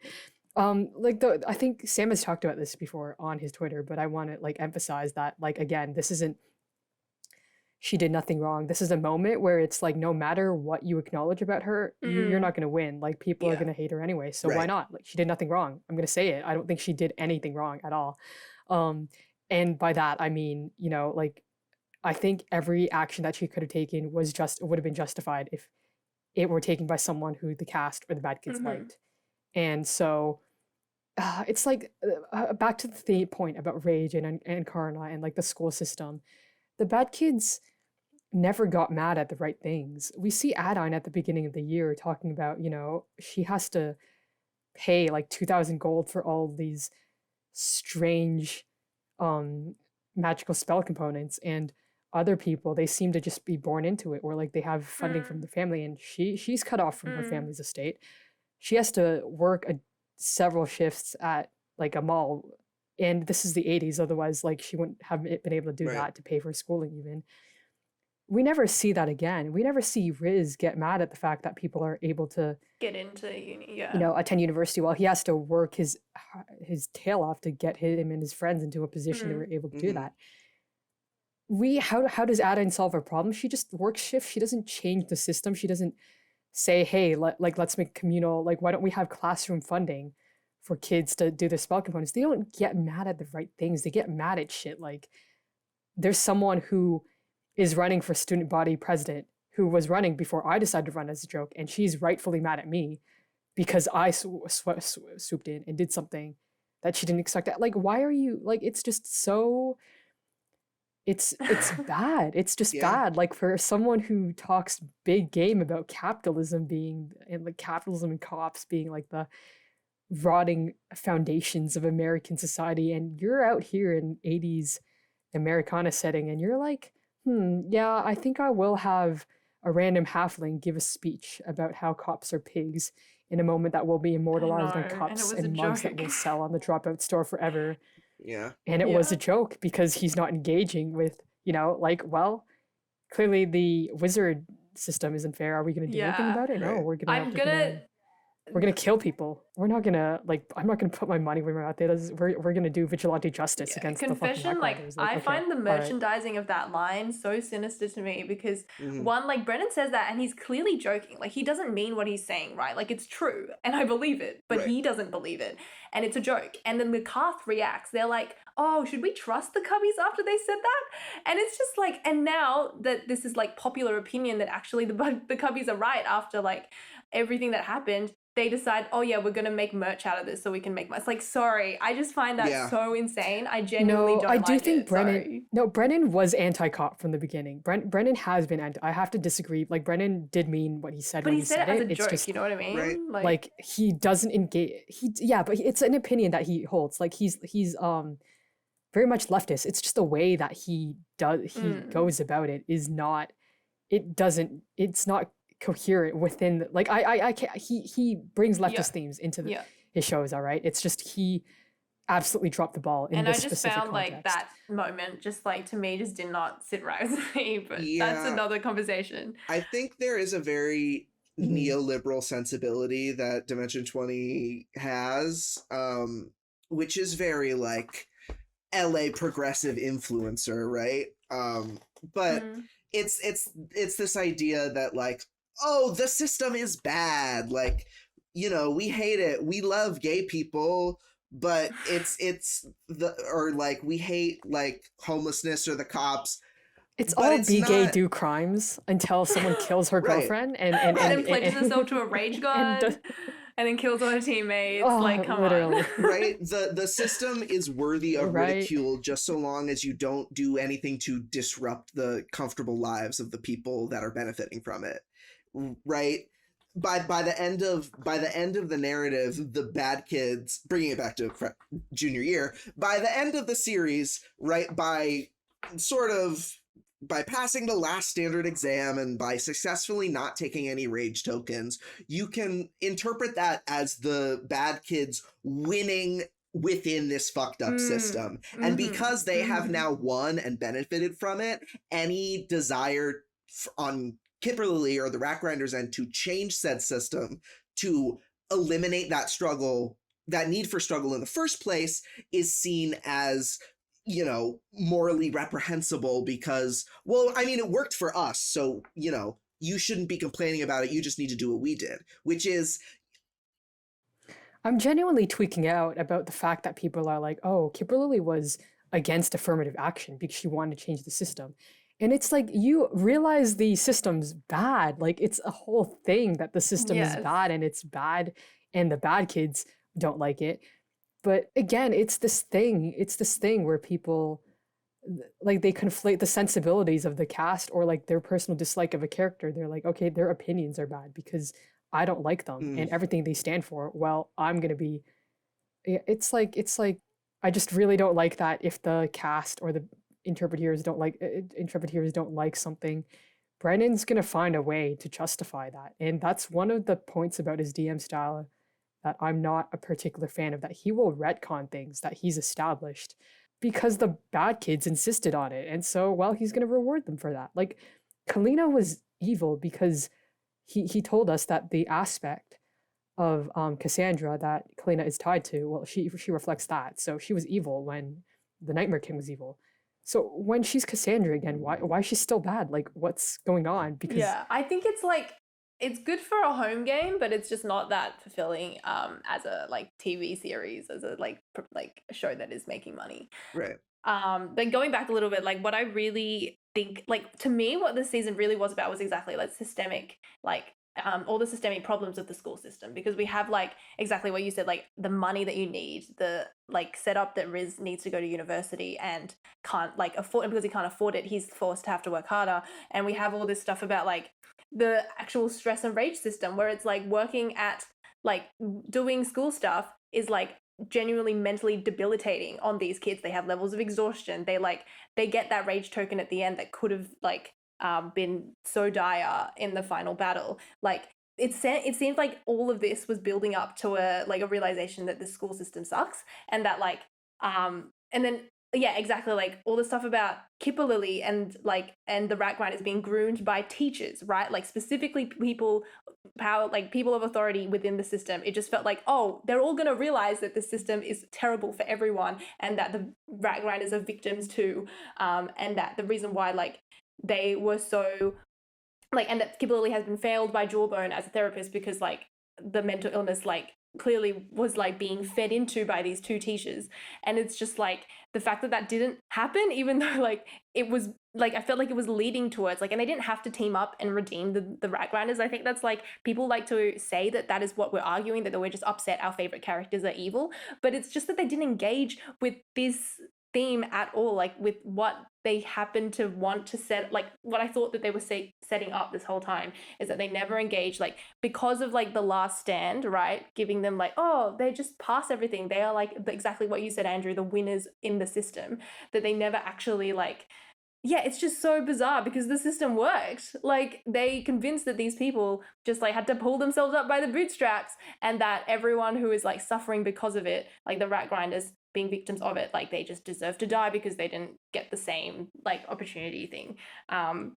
Which is what drives me crazy. It's just very incoherent the way they're like, oh, it's unfair for us that like we have to do all these. And then when the rat grinders are doing the same things, arguably they're doing the same things that the bad kids might have done in a similar situation. It's like, oh, actually the system works just fine. It's because they succeeded in it. They didn't take a single rage token. I feel like if they had taken a rage token, we would have seen more, sympathy or like more engagement with the themes. But they just, I don't know, they just won. They just won the system. And then I feel like it's meta on a meta level as well.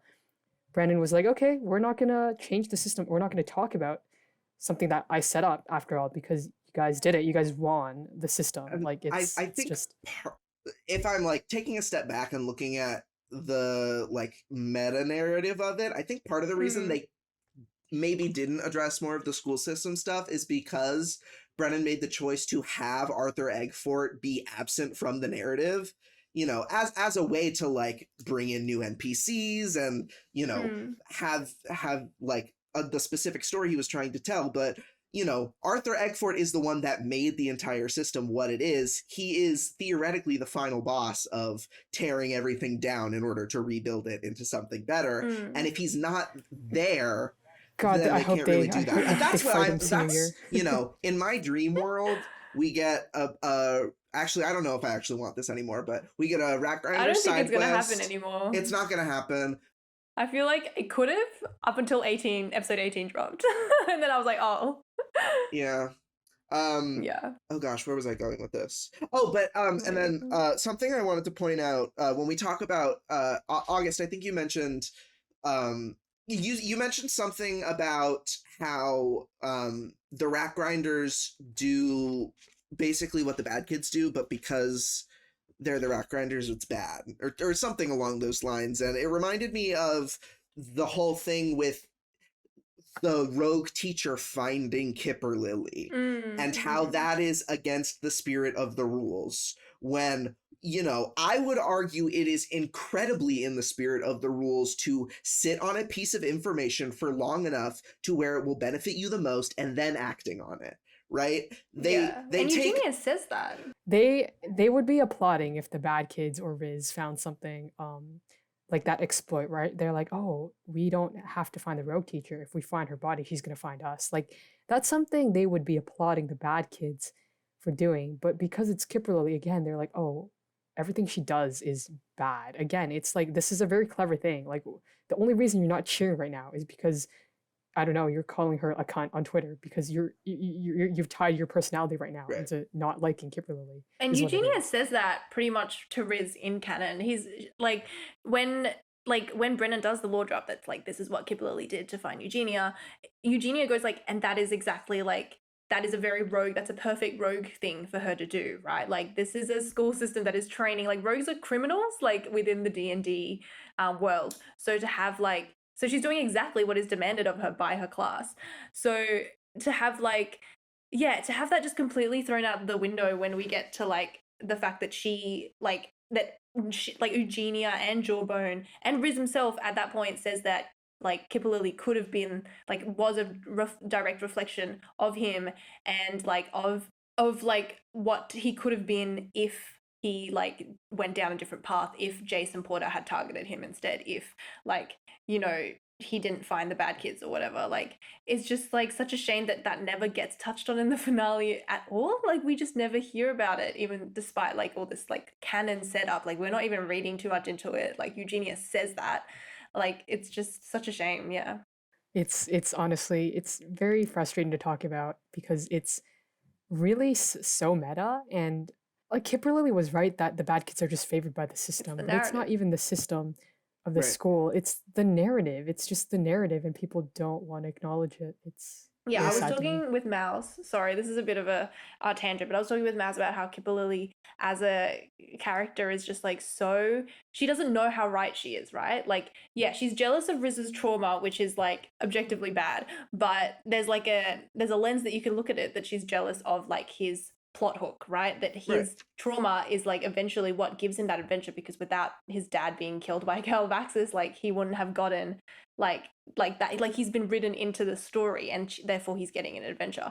And I think like obviously this is not like canon or anything because like it's the meta narrative and like this like in universe it doesn't make sense, but like Kipperlilly is so aware of like has become aware of like the bad kids as the heroes of the story. And so it's like, well, what choice did she have but to become a villain? Like what choice Yeah. in this like narrative to gain relevancy to like find her own story? What other choice did she have?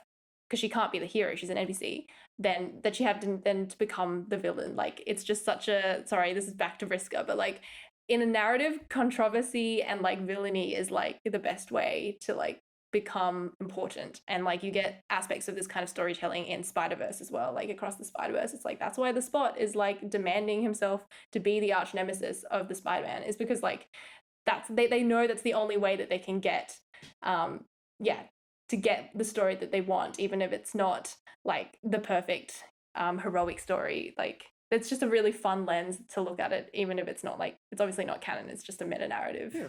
No, and I think Look, that's very true. Like this idea that because I think what's stated specifically in Kipperlilly's therapy notes is that she is jealous of Riz's dad being eaten by Calvaxis and his connection then to Calvaxis. I think that is what Brennan says, or it's some version of that. And he also talks about how she hacks into her parents' email accounts to look for connections to conspiracies. It's very clear that she is wanting something to grab onto. And I would argue that it is the job of the school to present experiential learning opportunities to the students rather than forcing them to find them for themselves. And then when Kipperlilly isn't presented with those opportunities, she does take the initiative in going out to grind in the woods because that is one surefire resource that they definitively do have access to, right? I can't believe all of that was just because he doesn't like EXP grinding. Like, oh my god, like all of it was just so he could say Yeah. he didn't like yeah, EXP. I think like the specific thing that Brennan says about Kipperlilly is that she's jealous of Riz's trauma. And like, yeah, like I think there's a lot to say about like okay, so like obviously Kipperlilly did nothing wrong, right? But we all know that like we only enjoy Kipperlilly as a character because she did many, many things wrong, and that's Right. what makes her so interesting. And I think like it's always fine, like, and I think it's like good to recognize that Kipperlilly is not a great person. Like that is not it's not an empathetic. Like it's not like it's really interesting because when they said they were going to drop Kipperlilly's backstory, people were expecting it to be like, oh, like kind of emotional and stuff. But the truth is like, yeah, she was boring and she was jealous of Riz in a way that is deeply like yeah, selfish and does come from a privileged point of view. I don't think anyone is denying that, but I think like there's a difference between that and like what August said earlier, which is that she is against affirmative action, because it's just not true. Like Right. mainly because Agatha, like I was contemplating in my head, like why don't I think that's true? Because usually like I couldn't think of a complete answer, but I think it's because like Agatha doesn't have affirmative action. Like it just doesn't. Kipperlilly is not against affirmative action. She's just wrong. Like she thinks that in universe, she thinks that Riz is like trauma, right, makes him a better adventurer. And she like her platform isn't against affirmative action. It's just that she thinks that people who have like who she thinks are advantaged should be brought back down to like they should be brought back down to the level, or they should get some, or like she and the other people who don't have that advantage should be brought up. So really her platform is about fairness, and Right. she's wrong. Like she's really, really wrong about it, because Riz's trauma does not actually affect like the situation, and like his trauma is why he's suffering so much, right? Like she's clearly like completely wrong about this, but like I don't think that translates to being against affirmative action or like against privilege. Like people, yeah, People are just saying like, shit. and Like the thing they're is, like, just if saying Brennan shit. wanted to make her classist or racist, like he would have just done that. Like, you know, like he could have easily just been like, Kipperlilly makes a comment about your clothes, Riz, or like The elves in flaunts her money in front Falinel of people. literally Like, exist. Like there Yeah. are characters in Dimension 20 in this season that are racist, that are classist, that, you know, and she just simply isn't one of them. And like Porter, especially as a character, like the fact that she's working for him would have been a perfect segue for Brennan to be like, oh yeah, Porter's imperialism means that she is also like super racist and super classist. But she's not. Like there's no, so it feels like to me a very deliberate choice that Brennan doesn't actually make her motivation connected to any like kind of real hierarchical like structures, right? Like it's just her own personal beef with Riz. Like she's just insane about Riz in a way that is like unempathetic, but like but I think is largely like separate from the themes of imperialism that Porter represents. One of the things that one of the quotes or moments that stuck out to me from that Rat Grinders Discord thing is the message that Kipperlilly sends after they kill Lucy, saying it's something about the big guy said that the bloodline didn't have anything to do with it. It's something along those lines, and to me, I think I interpreted that in a way where this is Porter lying to this girl that he is manipulating and trying to be on her side. And, you know, it's definitely, I don't think it's a coincidence that Lucy is a Frostblade and she is the one that is murdered in this interaction and does not come back, right? And I think there's something to be interpreted there about the way that this like racism and imperialism is imparted onto children in you know, it's sort of couched in these like excuses and hidden meanings when in reality it is instilling the same ideology. Yeah, I think like it's such a shame that we didn't get more of that, because I feel like Lucy Frostblade, you know, being killed by like another like member of Sunstone after like her like, you know, her ancestors had suffered the same fate is like such an interesting cycle. And yeah, like her like we don't get like the Rat Grinders being able to like take their rage back on the people who like gave it to them, but I think it would have been such a cool like you know conclusion to that cycle, and to have like to give Lucy more of a say in like everything that happened about that. I think like there's so much before I go on my entire imperialism rant, do you have anything you want to add? I think that the angle that I'm interested in this discussion is, I think, different from the one that you're going to take based on what I have read of your notes. And I had a conversation with someone on Twitter. There was one tweet by Oshin, not the character, but the person, where he called the bad kids cops, something along those lines. And people took a lot of umbrage to that because, you know, as we've discussed, D20 is this like faux progressive. That's so mean, but it's kind of true. It has this like faux progressive ideology. So, you know, calling a character a cop is, you know, the worst thing you can possibly do when it's not an inaccurate description. They are agents of one of the most powerful institutions in the world of Spire. They are explicitly favored by Eggfort, the person running said institution, and the purpose of that institution is to train individuals to go into foreign lands and enact their will through violence, which is pretty straightforwardly the definition of imperialism, right? But that's I think a different discussion, not entirely related to Kipperlilly. I think we could probably tie it back, but what are your thoughts on this theme from this season? Yeah.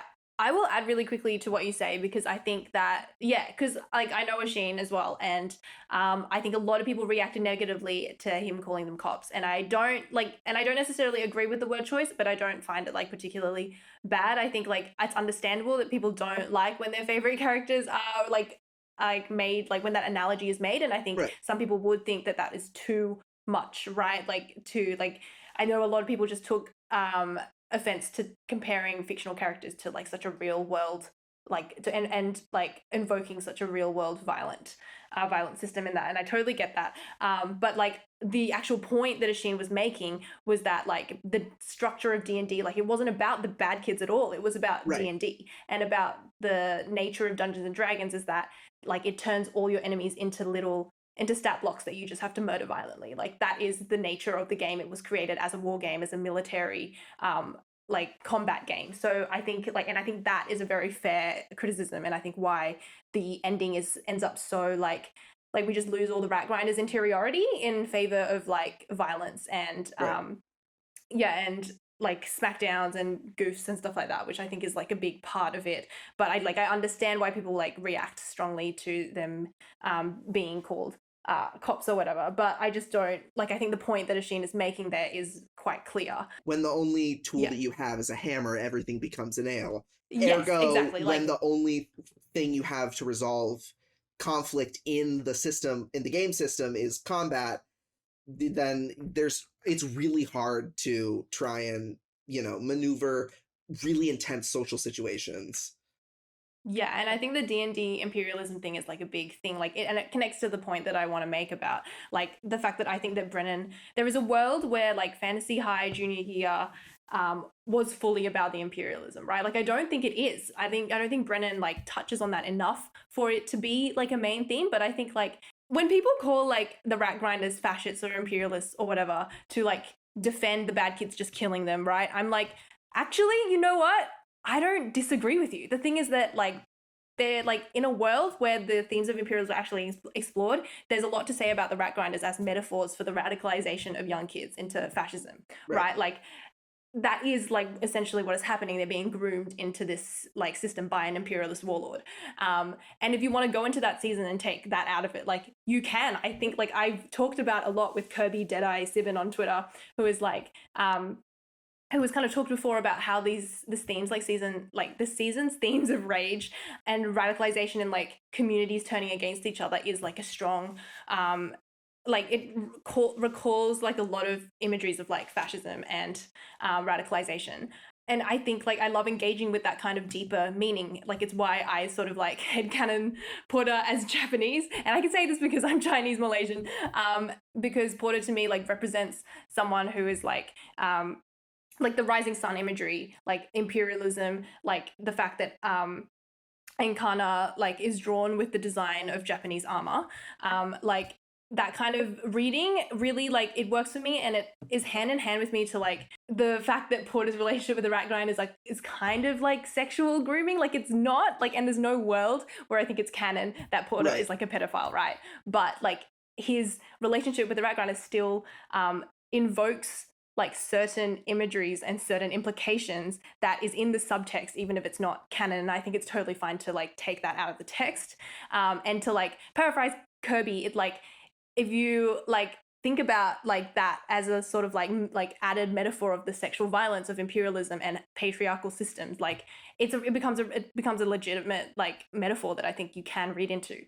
But if you follow that metaphor, you kind of have to sit with the fact that Ankana is an imperialist goddess, right? Like she did an ethnic cleansing, and the brat guy and like the bad kids redeem her at the end. Like, so if the plot of this whole story is to redeem an imperialist goddess, then you're kind of arguing like, then if you follow this metaphor, you're arguing a story where like the like putting the effort to redeem imperialists is kind of worth it. And like obviously I don't think he's trying to do that. And even if you take the idea where Ankana is a like ideology, like she's not a real person, she's a goddess, and goddesses can be shaped by the people who follow her, like she's still she's still symbolic of an ideology. And so by redeeming this ideology, you're kind of arguing that that the base of like what she represented, which is rage and justice and like rebelling against the systems that are unfair and like righteous justice, right?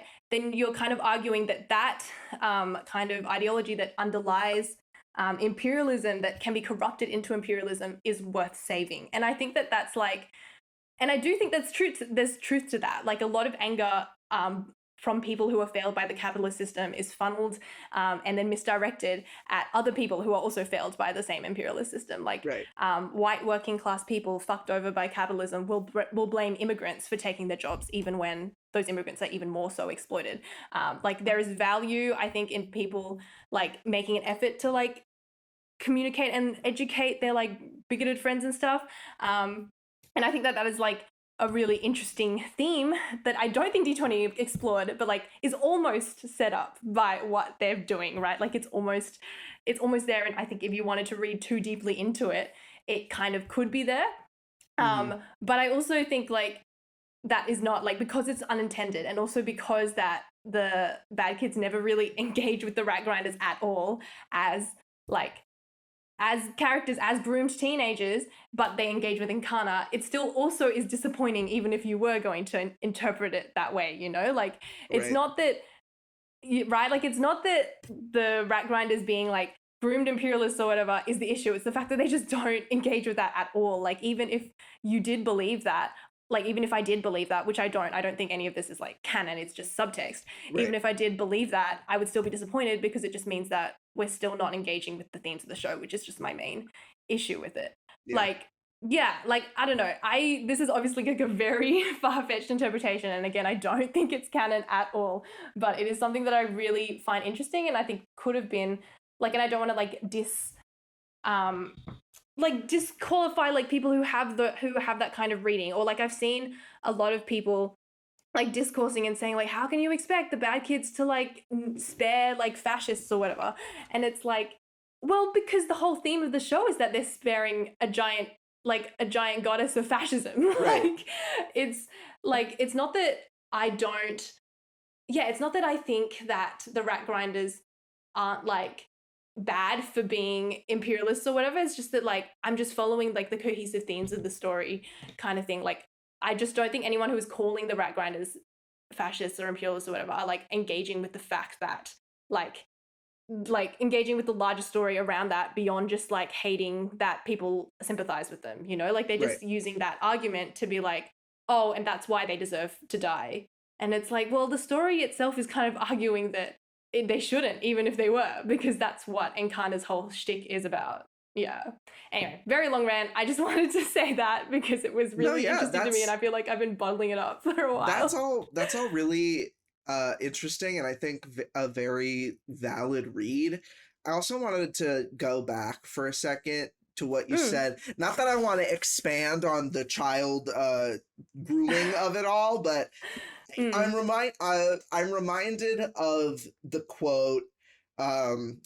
I can't remember. I think it's originally an Andrew Dworkin quote, but I know it from a Janelle Monáe song. It's everything is sex except sex, which is power. And I think a lot of the like sexual assault undertones from the relationship between Porter and Kipperlilly has to do with that connection between the two, because not to like psychoanalyze the pedophiles or whatever, but a lot of times it isn't actually the sexual or aesthetic gratification that pedophiles are looking for. It is that sense of power and control over these people. And so you know, so even in a situation that's not sexual at all, it's like brought to the same undertones are still there. And I think and I think that then again plays a part in this whole broader like imperialist undertone thing, where Porter wants to be the one that is in control. He thinks that he is the one that deserves to be in control. And I don't know. I sort of lost my train of thought there, exercise. But no, I absolutely get what you mean.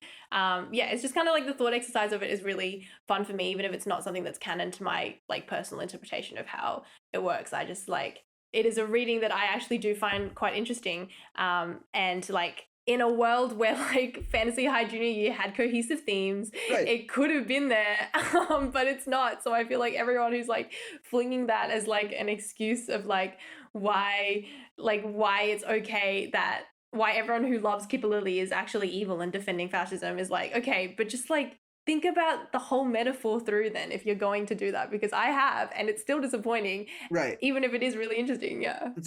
I think that's the final thing the final thought I want to leave this episode on, is that there are many alternate universes where Fantasy High Junior Year is so good.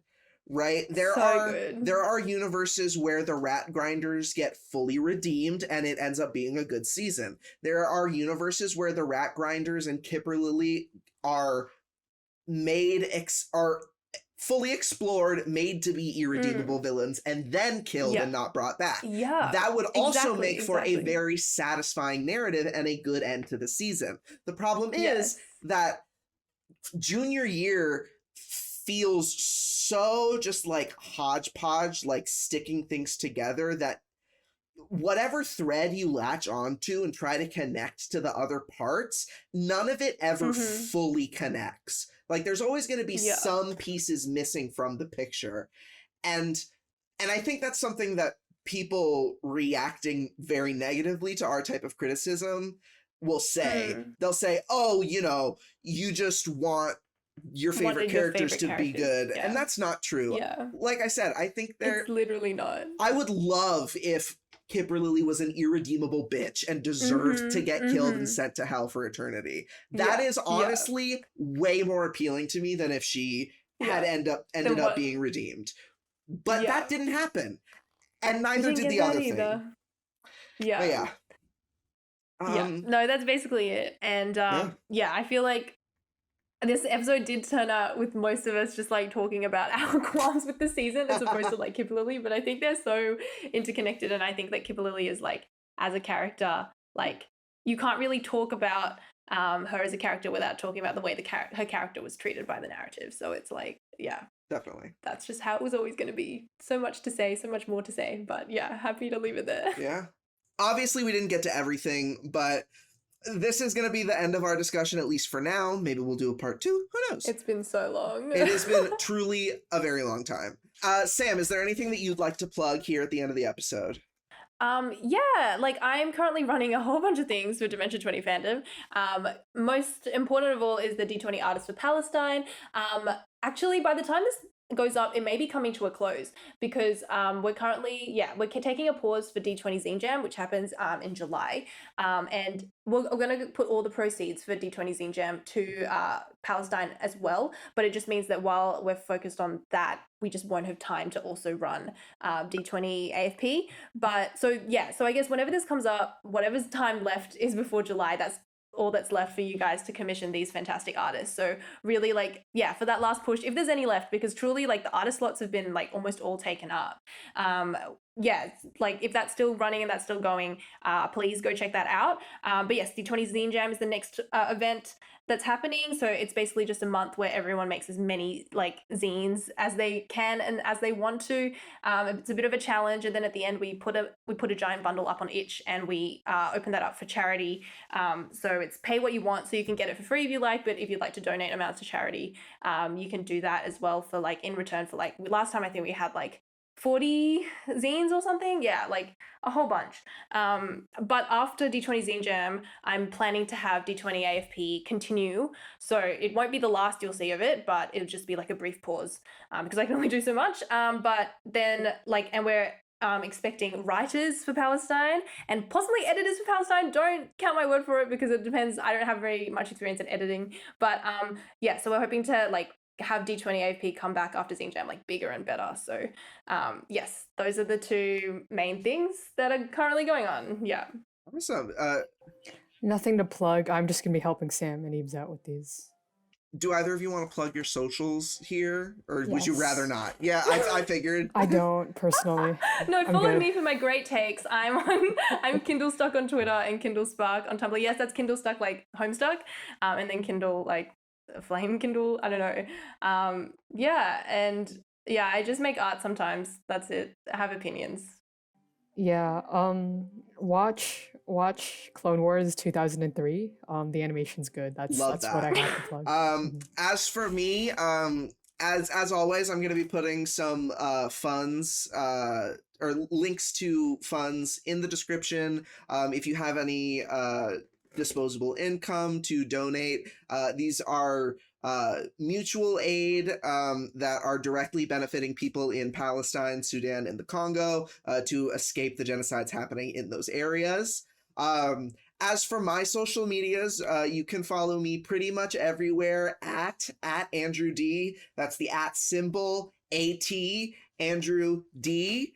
I do make videos on my personal YouTube channel as well as on this one. I think they're pretty good, but they're not about D20, so you might not want to watch them. But again, I just put up one about I Saw the TV Glow with Oof and fellow D20 fan B. So Alexander. I wish I could see that. And oh gosh, what else? Oh, also you can follow the podcast on Twitter at Complex Women Pod, or you can go to complicatedwomenpod.card.co to find links to everywhere that you can listen to the podcast, including an RSS feed link so that you can add it into your podcasting app of choice. Sam, August, thank you so much for being here. I had such a fun time talking about Kipperlilly with you both. Thanks for having us. Thanks I for don't know having how us. much of that percentage of that episode was even about Kipperlilly, but Yeah, it was. Oh, very I think little, about but half of we it was had just fun. vague fandom philosophy, and then the rest of it was like mostly tangentially related. That is going to be the end of the episode. I right, will thank you. see you all next time. Bye. bye. Goodbye.